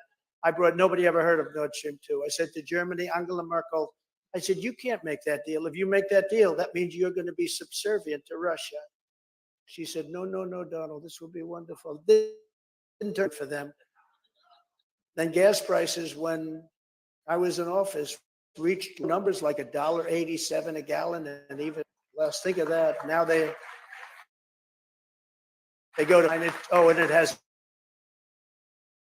stopped in 2 years. Created the most secure border in U.S. history, built nearly 500 miles of border wall, which was so got Mexico to give us 28,000 soldiers free of charge. I said, look, if you're not going to give them free, I'm going to have to tariff all of the cars that you're building. Because, you know, they took those car companies out of Detroit and other places, and they now build 32% of our cars that are built in Mexico. I said, I'm going to put tariffs on if you don't give us the soldiers. And they said, we would love to give you the soldiers. It would be. We had the Remain in Mexico. That's for all the people that are pouring in. And I believe the number is going to be, Lindsay, 15 million people by the end of this year. And they come out of mental institutions. They come out of jails. They come out of insane asylum, which is a stronger word. They said, don't use those words, sir. They're nasty. But insane asylums, very sick people. And they're being, and terrorists are being poured into our country like never before. And I also terminated the ridiculous catch and release. The ridiculous. You catch the people and you release them in our country, okay? Now with Biden, basically that's what they do. But we caught the people and we released them outside of our country. I fully rebuilt the U.S. military, created Space Force, and defeated ISIS and brought our troops back home. You remember during the campaign, do you remember when they said, oh, he's going to bring us into World War III. He's going to bring us in personality type. I said, no, my personality is going to keep you out of World War III. That's what happened. But all of that was only the beginning, and here's just some of the bold agenda that I'll immediately implement when we become the 47th President of the United States.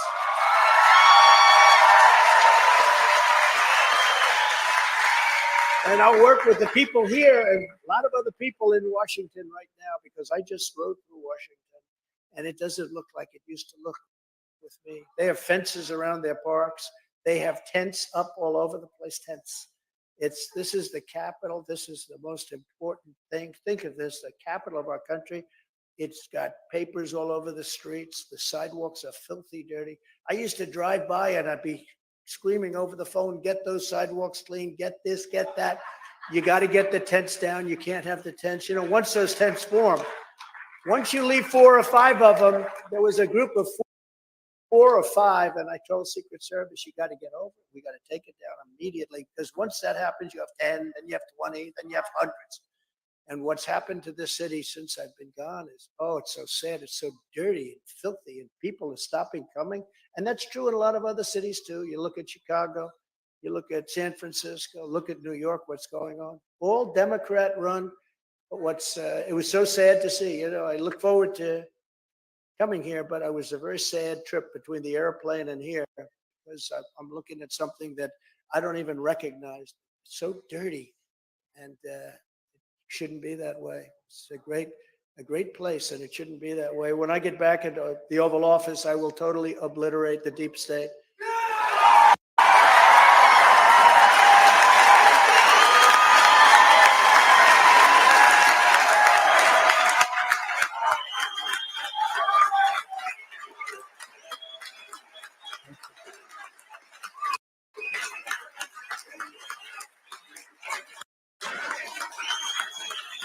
Remember, we didn't know if there was a deep state. People would say, yeah, I don't know.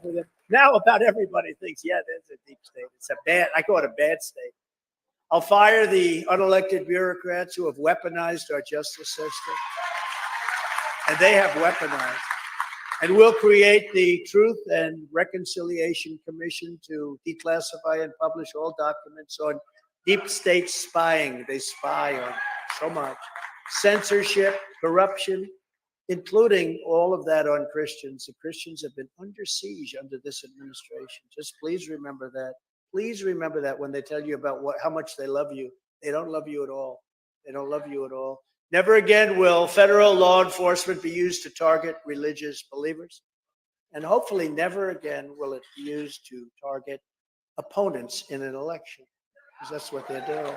Americans of faith are not a threat to our country. Americans of faith are the soul of our country.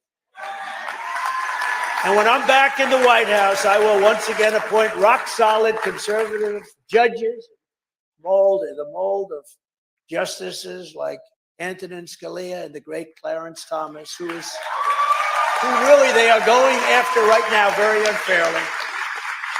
You read that, sir, very unfairly. And before Election Day 2024, I will again release the full list of names from which I will select my appointments to the United States Supreme Court. I did that last time, and it had a big impact. To stop the Marxist and they are indeed Marxists, or worse, fascist Marxists. Prosecutors who release rapists and murderers while persecuting conservatives and people of religion. I will direct a completely overhauled DOJ to investigate every radical DA in America, AG in America, for their illegal racist and reverse enforcement of the law. These are bad people. And they're being run by the DOJ, just in case you have any questions. You know, in New York, where they go after me, never had a problem. All of a sudden, I got a DA who's after me. Greg. But you know what they did? They put people from the DOJ into the DA's office. Can you believe it? I don't even think that's legal, they say. But I have DOJ prosecutors in there telling them how to go about it. But they haven't done a very good job because they have no case to deter illegal immigration coming from jails and these mental institutions that I've told you about, all of the terrorists we're infiltrating, and they're infiltrating our country like never before in the history of our country. I don't think any country in the world has gone through this. And I always say, even a third world country wouldn't allow people in like this. They would stand there with sticks and stones. They wouldn't allow it to happen. One thing, nobody's been able to tell me why this is a good thing. Why is it a good thing? It's not good politically. Now, they all say, oh, no, they'll go and they'll vote. Well, first of all, we're doing very well with Hispanics, and large numbers are Hispanics. But you know, even more so, they don't need people because they cheat so much on the voting, they don't need it. But if you think of the policies, open borders, high taxes, high interest rates, no voter ID, bad military, woke military, all these things, you can't win on policy unless you cheat. Just think about it. How can you win on any of those things? Does anybody really, I don't care, give me the most liberal person, does anybody who's liberal or anything else want people to march and steam into our country and just come into our country? We have no checks, no balances. We have no idea who they are. And they do. They come from prisons and mental institutions, many of them. The mental institutions and the prisons in countries all over the world are being emptied out into the United States of America right now. Now, how the hell is that good politics? I don't understand it. And yet they get votes. They get votes. Somebody someday will explain it, or maybe people just don't know. That's why I say it as many times as I can, because nobody can want that to happen. I've already announced that I will sign on day one an executive order ending automatic citizenship for the children of illegal aliens. You have to do that. We're the only country in the world that does it. If you literally set a foot in the sand across the border, your child is called welcome to being an American citizen. It's so unfair to our country. In addition, here are some of the other actions I'll take to restore the border of the United States and to make it safe again. We had the most successful and strongest border in American history, and to get it back, I will immediately reinstate all of the incredibly successful border policies of the Trump administration, including our Safe Third agreements, which you know what that means.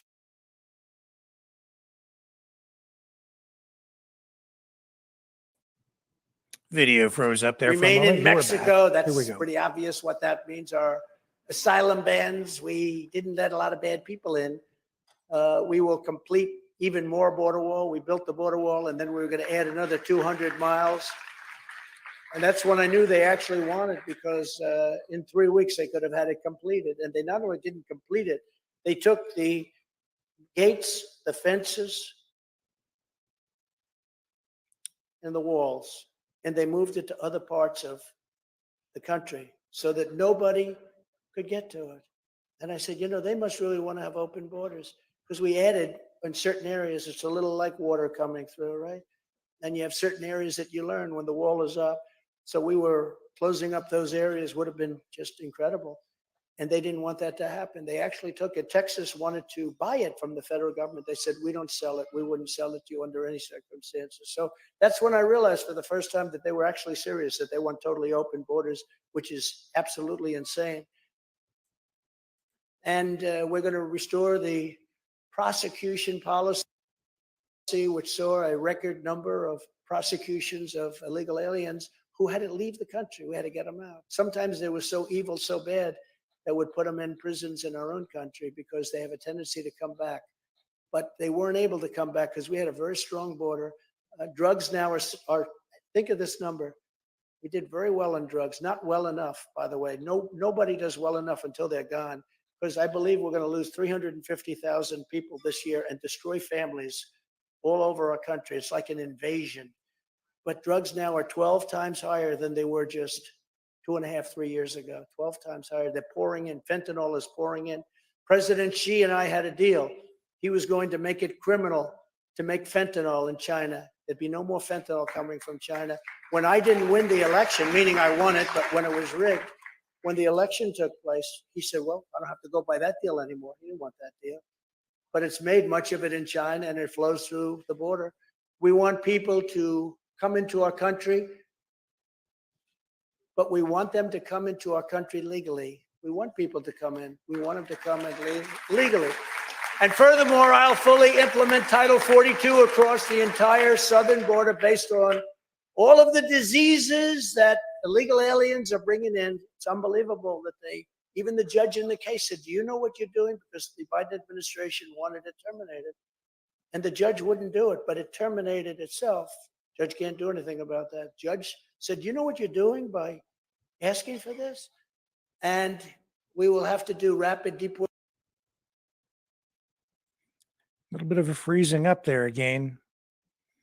It'll come back. Here we go. All of these border crossers, but we have people that are very seriously ill with contagious diseases, and they're pouring into our country along with all of the rest. We have no idea who these people are. Nobody cares. Nobody cares on the other side.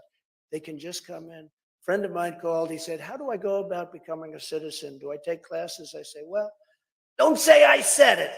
But if you happen to walk down to the border, just walk across and you'll be fine. You know, it takes some people 10, 12 years. They go take tests. It's a beautiful thing to watch. And they love the country so much. And yet others just walk across the border. I'll also use Title 42 to end the child trafficking crisis by returning all trafficked children to their families in their home countries immediately. Horrible.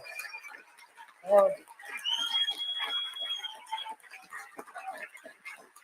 And I'll shift massive portions of the existing federal law enforcement apparatus to immigration enforcement, including parts of the DEA, ATF, FBI, and Homeland Security investigators. We're going to move them around.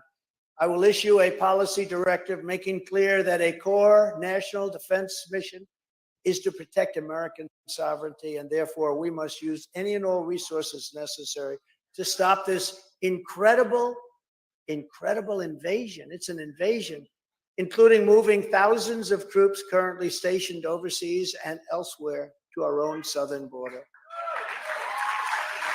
Following the Eisenhower model, I don't know if you know this, but Eisenhower was very strong on the border. We will carry out the largest domestic deportation operation in American history, and we're going to get the bad ones out quickly. We got a lot of real bad ones. You know, these countries are very smart. I got to know all of the heads of the countries. They're very smart, very streetwise, and they don't let their good people come. They send the people in the caravans that they don't want, even if they're not officially criminals, if they're not officially, you know, bad people, as we say, or people with serious medical problems. They want their people to stay in their countries. They don't want them to leave. And they send, and they organize many of the caravans. The people, the heads of the countries organize these caravans, and they come right into the United States now. We stopped them. We stopped them cold, but they come right into the United States now. I will invoke the Alien Enemies Act, something people didn't even know we had, to remove all known or suspected gang members, drug dealers, or cartel members from the United States, ending the scourge of illegal alien gang violence once and for all. We were very tough on MS-13, the gang members. They don't like me at all. They don't like me too much.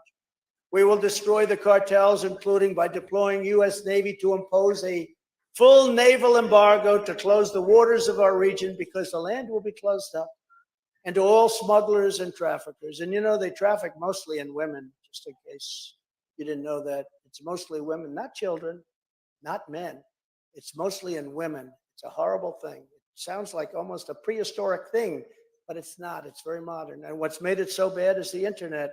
It's like a big, huge business, but they traffic mostly in women. During my administration, we also took extraordinary steps to improve vetting for legal entry to keep criminals, thugs, and terrorists the hell out of our country. We strengthened the citizenship test by a lot. We stripped citizenship from those who threatened our security as a nation. We did social media vetting and created the first ever national vetting center. It's very successful. We found laws that had never been used before, and we use them now because not easy to go through Congress, but there are so many laws. We used many of them and very successful, including the right to tariff by the president, because again, China paid us and other countries paid us hundreds of billions of dollars, and it saved our businesses too, made them competitive. Today, I'm announcing a new plan to protect the integrity of our immigration system. Federal law prohibits the entry of communists and totalitarians to the United States.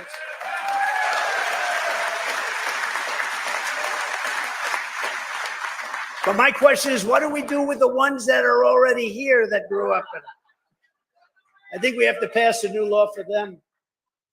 Using federal law in section 212F of the Immigration and Nationality Act, I will order my government to deny entry to all communists and all Marxists.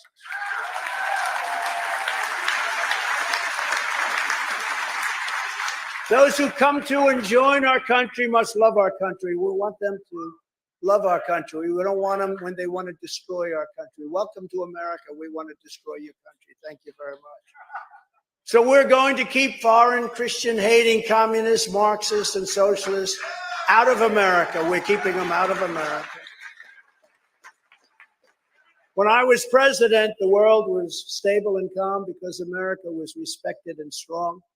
Now, as we see in Russia and all of these other places, this whole world is on fire. This world is on fire. Before I even arrive at the Oval Office, I will have the horrible war between Russia and Ukraine totally settled. I'll have it done in 24 hours. I say that, and I would do that. That's easy compared to some of the things. I get that done in 24 hours. I know them both. I know them both. As the Bible says, blessed are the peacemakers. See that? I will be your peacemaker. I was your peacemaker.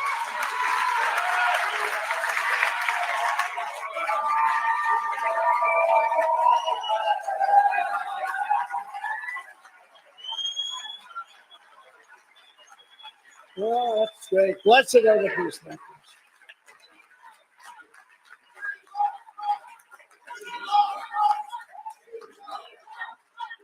Thank you very much. Thank you very much. But it's so true, the peacemakers. I will stop Joe Biden's inflation nightmare, save the U.S. economy, and I will always protect Medicare and Social Security, which for some very bad politicians, it's under siege. I don't know if you know that. It's under siege by people that tried to do it before. I won't mention names. As your president, I will continue to stand proudly for pro-life policies, just as I did for 4 strong years. And we cannot in this room, and Republicans, but the people in this room, we cannot be afraid to take on the Democrat extremists. We can't be afraid. We have to be strong and powerful.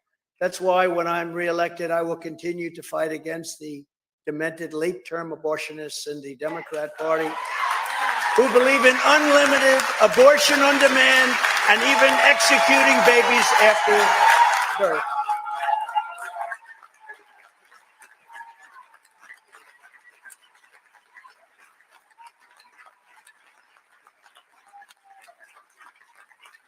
These are very troubled people, and the American public is on our side by overwhelming margins. You know, the politicians are going to have to learn to talk about this issue because they are the radicals. We're not the radicals.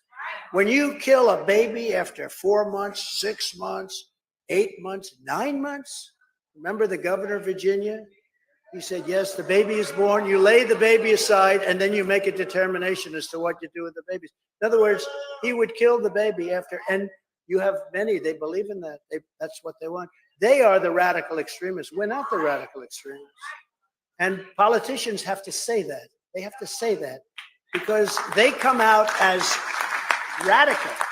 And the Democrats that believe in this late-term abortion, thanks to the Supreme Court decision of exactly 1 year ago, we gave those who have long been fighting for pro-life cause negotiating power for the first time ever. You have tremendous negotiating power. Now, with Roe v. Wade, you had none. You had no power. We've now given pro-life people tremendous power to negotiate something that will be happy, that will be good for everybody. And you have power for the first time. You didn't have that power. You had no power. They could do anything. They could kill the baby after the baby was born. They could kill the baby in the 9th month. These are horrible, horrible things to think about. And even other countries, other than 2 countries, I won't mention their names, China and North Korea. They have very strong limits. But I believe the greatest progress for pro-life is now being made in the states where everyone wanted to be. That's one of the reasons they wanted Roe v. Wade terminated, is to bring it back into the states where a lot of people feel strongly it should be, and where legal scholars feel very strongly it should be, with the 3 exceptions that I support and Ronald Reagan before me supported for rape, incest, and for the life of the mother. A lot of people are more and more coming into that fold, and it's something you have to very consider. You have to go with your heart. You have to go with your mind. You have to make that decision. But the 3 exceptions, and Ronald Reagan was there a long time ago, and I got through 2 very successful campaigns. Actually, my second campaign was much more successful. I got 12 million more votes. So I wonder what happened. However, there, of course, remains a vital role for the federal government in protecting unborn life. And it's very important. And I propose for you tonight, just as I did when I said that we will win the Supreme Court decision on abortion. Remember, I said that during my campaign. Everyone said, that's not going to happen.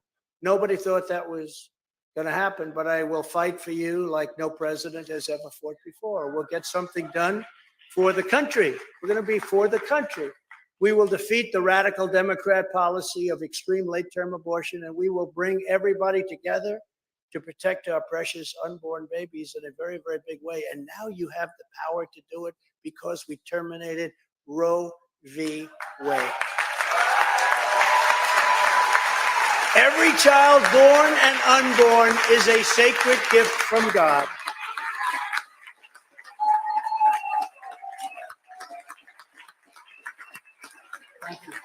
Thank you.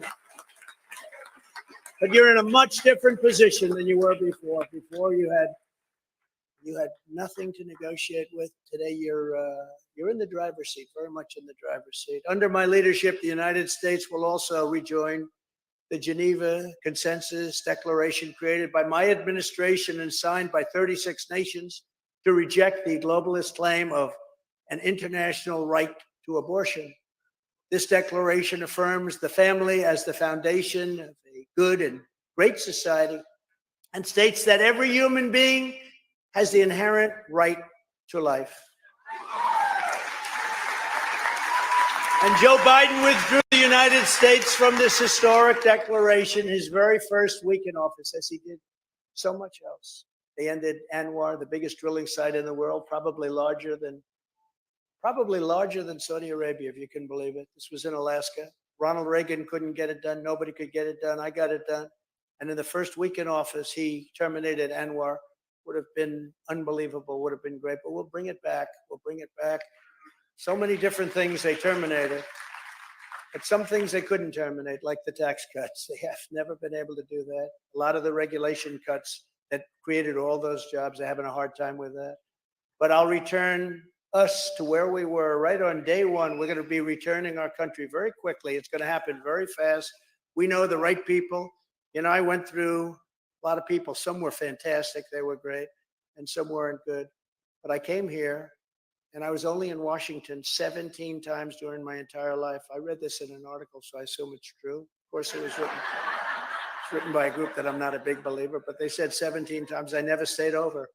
And I wasn't a part of Washington society, so I had to rely on people for recommendations. And many of them were good. Look, we rebuilt our military. We did so many incredible things, the tax cuts, the regulation. We had great people, but we had some people that I wouldn't have chosen if given a second shot. We had weak people, very great people that I'd use again in a heartbeat. Look at all the things we did. We did that because of great people. But now I know everybody. I know people. I don't have to rely on some rhino saying, why don't you give us this one to head intelligence? How about this guy, the head intelligence, sir? You know, you had to rely on some rhinos that you don't want to rely on anymore, but you really learn, and you have to learn fast. You got some problems. But as we continue to fight for the unborn, and conservatives also have a duty to support the loving choice of adoption, including faith-based adoption. That's why, as part of extending the Trump tax cuts, you know, we're going to have to, the time is coming up, we're going to have to extend that. I will ask Congress to expand the adoption tax credit. We'll do that because a lot of people have been adopting, and that's a great thing. Another top priority will be to expel the communists and these terrible people that have taken over our education system. When you look, I will immediately sign a new executive order to cut federal funding for any school pushing critical race theory, transgender insanity, and other inappropriate racial, sexual, or political content on our children.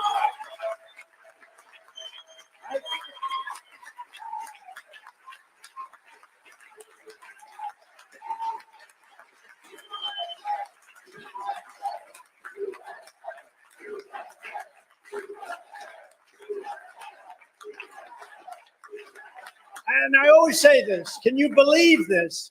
Can you imagine saying this 10 or 15 years ago? I will fight for parents' rights. Of course you fight for. Today I have to say, I have to make it, I will fight for parents' rights.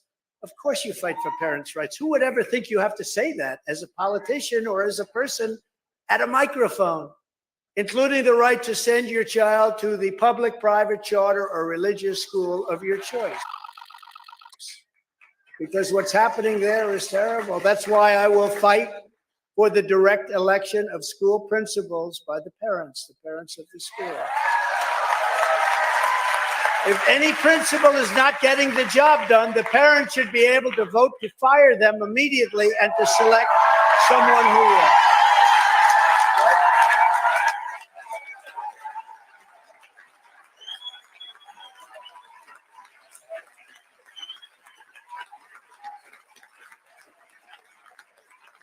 And I will not give 1 penny to any school that has a vaccine mandate or mask mandate from kindergarten through college.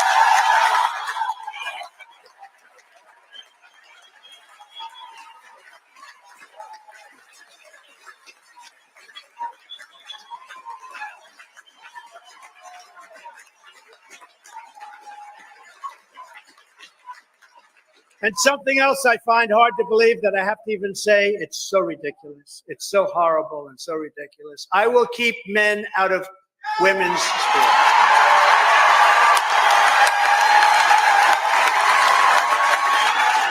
So horrible. And I will sign a law prohibiting child sexual mutilation in all 50 states. Prohibited. And on day one, I will reinstate the Trump ban on transgenders in the military. We had a ban. Because our warriors should be focused on crushing American enemies, on being strong, on having the image of being strong. They have to be under ideology. So you know I had this in the military. And a lot of the generals that I dealt with, the real generals, the good ones, the generals that weren't involved in the worst, most embarrassing day of our lives as a country. And that was the removal of our military from Afghanistan before our American citizens were taken out, before our soldiers were protected, leaving $80 worth of brand new Trump equipment. I bought it all, brand new, beautiful. New tanks, new planes, 70, think of this, 70,000 vehicles, some of them, many of them armor plated, costing hundreds of thousands of dollars and even $1 million each. 700,000 rifles, guns, and that type of equipment. And now Afghanistan is the second or third largest seller of military equipment in the world because they don't need 700,000 rifles, do they? The best equipment, the finest equipment, the night goggles that they have are better than ours, brand new, not even taken out of the box. Now they fight at night because they never did. They couldn't see. Now they see very nicely. But as you know, in the military, you're not allowed to take virtually any drugs. You're not allowed to take drugs. Take an aspirin, you have a problem. And to have this operation, you have massive amounts of drugs required on a daily basis. Massive, massive amounts of drugs. Furthermore, I will ban all taxpayer funding for sex or gender transitions at any age.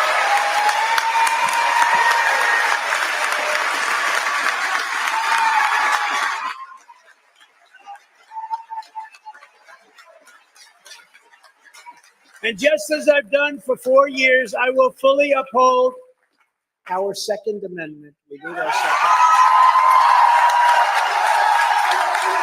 I will bring back free speech in America. And finally, to restore pride in our history and confidence in our future, I will lead a massive year-long salute to America to celebrate the 250th anniversary on July 4th. This was July 4th, 1776. Okay?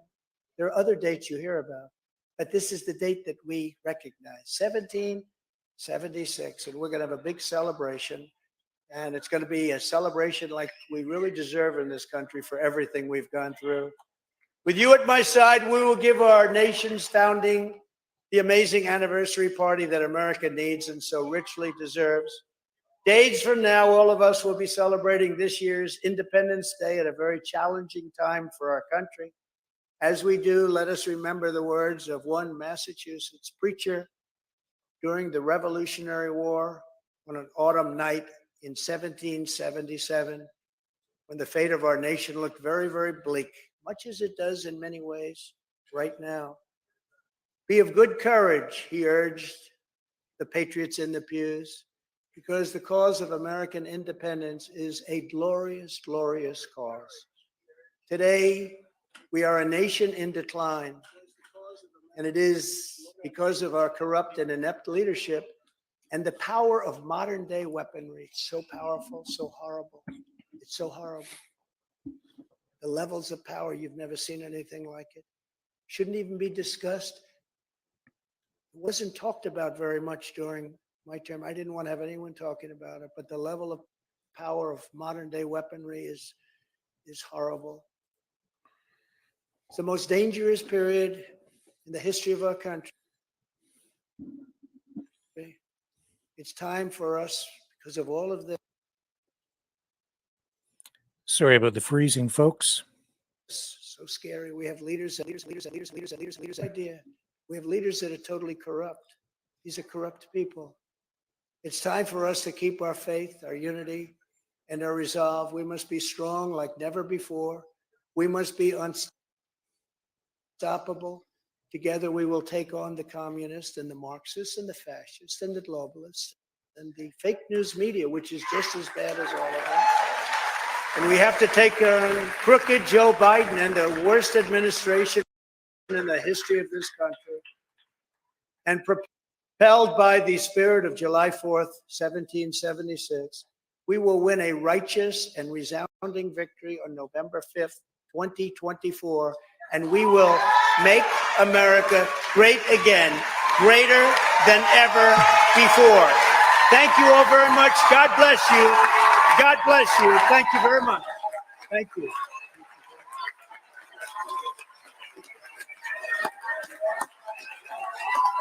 Thank you, everybody.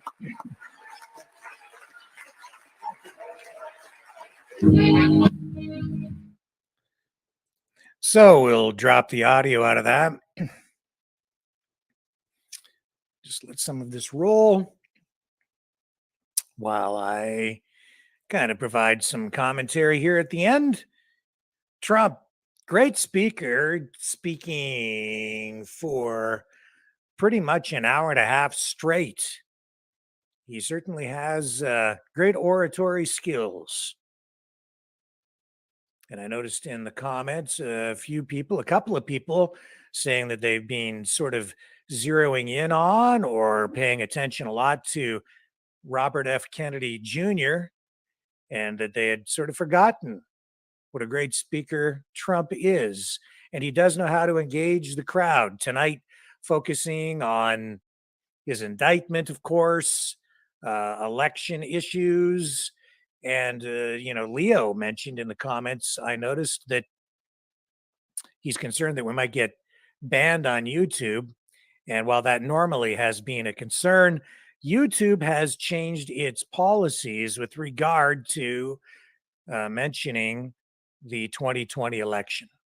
And I don't want to say too much because I don't want to press my luck, but they have revised their policy with regard to election, mentioning the issues surrounding the 2020 election.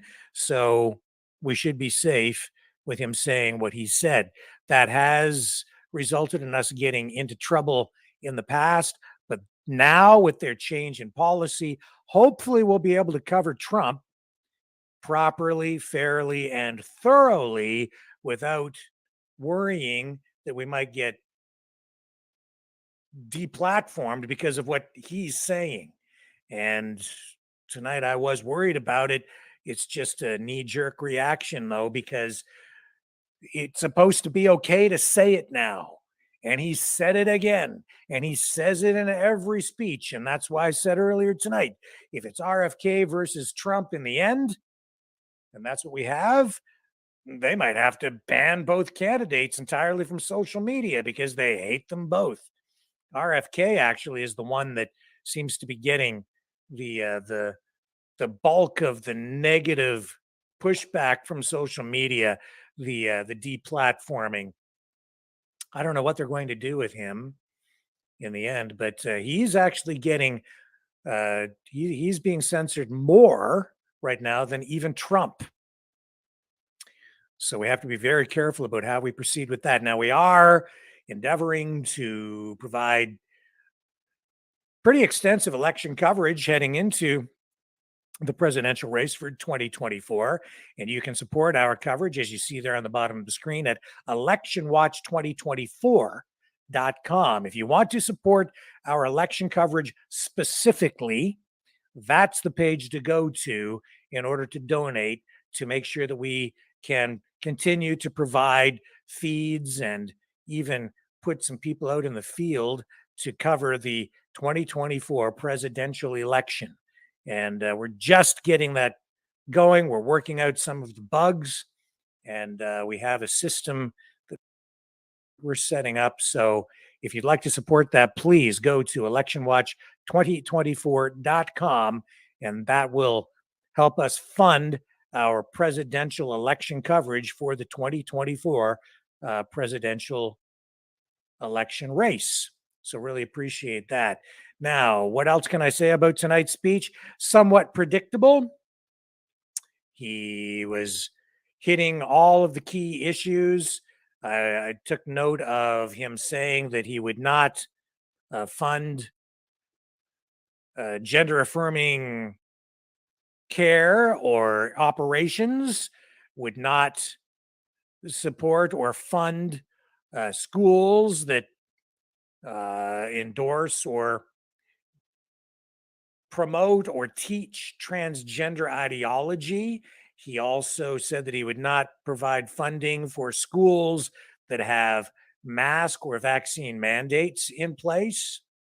Supported, of course, school choice again. A lot of these issues were issues that helped propel him to the presidency to begin with.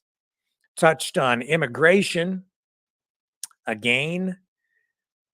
All the issues that really have been consistently conservative, consistently Trump. And he said that he also would be, for the American people, their peacemaker. So he wants to be a president of peace. That runs contrary and against the grain with the neocons, and certainly the Biden administration and the neoliberals, who obviously want the war in Ukraine to continue and are continuing to push for regime change, honestly, in Russia. So he's in stark contrast to that, and yet in alignment with RFK Jr., who's over there trying to get the Democratic nomination. In my view, really he's running with the wrong party. He doesn't belong where he's at. I don't know where he's going to end up over there. It just doesn't seem to make sense. He resonates more with conservatives, with Republicans, even with the MAGA crowd. There's a lot of overlap there on policy between RFK Jr. and Donald Trump. Not entirely. There are some issues where they do not mesh, but overall, there's a lot of overlap. It's pretty surprising. But I think that's because the two candidates are populist candidates. RFK Jr. is not really a Democrat. Trump is not really just a Republican. They're both populists with a, how shall I put, a tint of Republicanism on Trump's side and a tint of, I would say, traditional Democrat on the RFK side. You know, when it comes to issues like the environment, climate change, things like that, I think you'll find that RFK Jr. is more on the conservationist side, but still subscribes to some of the climate change doctrine. While over on the Trump side, you'll find that he rejects more of that. So that's where we start to see a departure in the ways between the two candidates. Now you get into what Biden is all about, or what some of these other candidates running against Trump are about on the Republican side, and you're going to find a lot of neocons in there, pro-war, pro-Ukraine war, pro-Ukraine overall. And just this past week, and I'm going to bring up this clip, he went after Trump in a speech. As a result, they booed him. And he was speaking at this exact same conference. This was a day ago, Chris Christie. And I'm going to play this clip for you. I don't think this guy stands a chance, honestly, with Republicans. And speaking at this conference, they did not respond well to him. Now, they warmed up to him a little bit after he elaborated and went on and spoke about other aspects of the issues that he was focused on. But listen to the way they responded to him criticizing Trump at this exact same rally just a day ago. This is neat. Second here, we need to adjust this so that we get the actual feed out. Chris Christie. Here we go. I'm running because he's let us down. He has let us down because he's unwilling. He's unwilling to take responsibility for any of the mistakes that were made, any of the faults that he has, and any of the things that he's done. And that is not leadership, everybody. That is a failure of leadership. And you can boo all you want. But here's the thing. Our faith teaches us that people have to take responsibility for what they do. People have to stand up and take accountability for what they do. And I cannot stand by. And as soon as I've started to be critical, after all of that, and after you offered me White House Chief of Staff, now what he does is call me names and belittle me.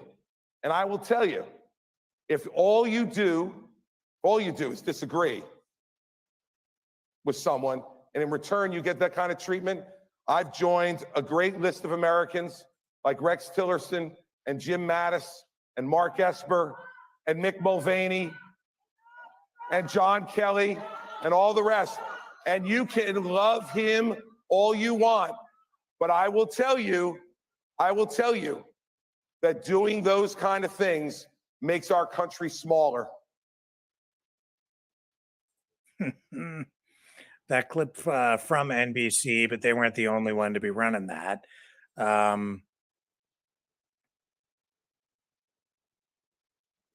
Wow. But remember, I mean, he talks about taking responsibility and letting people down. I haven't forgotten what Chris Christie did during the pandemic. This stuck in my mind, and I'm going to call him out on it again right now. He shut down a beach during the pandemic. No one was supposed to go to the beaches. Everybody was supposed to stay home, because of the pandemic. And then he went out and did that right there. Went to the beach with his family while everyone else was told they weren't allowed. One set of rules for him and people like him, and a whole other set of rules for commoners like us. I found that incredibly distasteful. And then he stands up there at the podium. It says what he says about Trump. Doesn't wash. Doesn't fly with me, man. Not after that. I'll never forget that. I'll never forget it. And that guy wants to be president again. He ran against Trump in 2016 for the nomination. Lost. Doesn't stand a chance this time. The MAGA people won't embrace him. The base that Trump has will never embrace him. I'm not even sure how he's polling. He might be, if he's lucky and he's even registering, I bet you he's at less than 5. Doesn't stand a chance. But, look at the size of those legs. Wow. Anyway, he's a big man, but not in a good way. I can't. Oh my God. Politicians. Well, people do have short memories and they are fickle. No question about it. That being said, Trump is still way out in front in the polls. He's still the man to beat.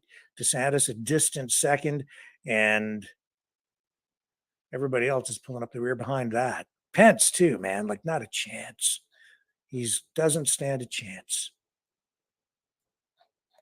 So I think it'll be Trump on the Republican side. We'll see what happens on the Democrat side.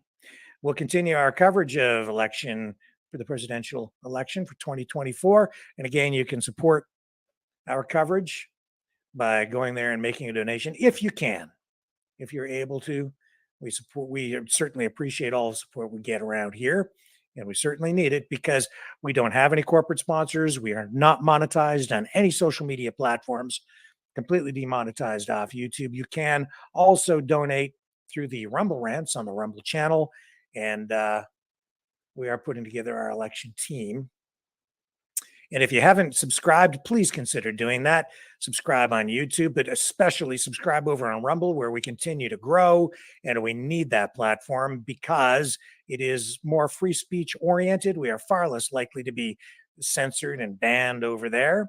And as you know, we continue to run into some struggles in that regard on Facebook, YouTube, and not so much on Twitter these days since Elon Musk has taken that over.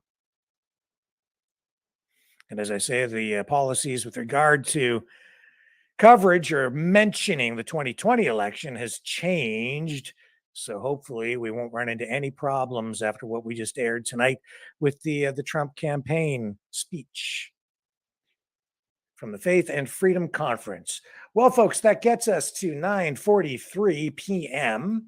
You can donate as well at freedomreporters.com if you'd like to just support our general everyday news program here on the Maverick News channel.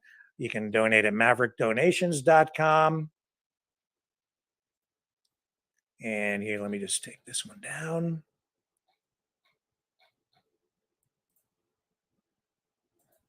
Not that one. That one. Okay, maverickdonations.com. You can also donate at freedomreporters.com. Certainly appreciate all the support we're getting. It is all you. That is what keeps us operating here. The only source of support we have is directly from you guys, the Maverick family, our viewers. I will be back tomorrow night at 6 p.m. Eastern Standard Time here on the Maverick News Channel, where we have the antivirus programs for your mind.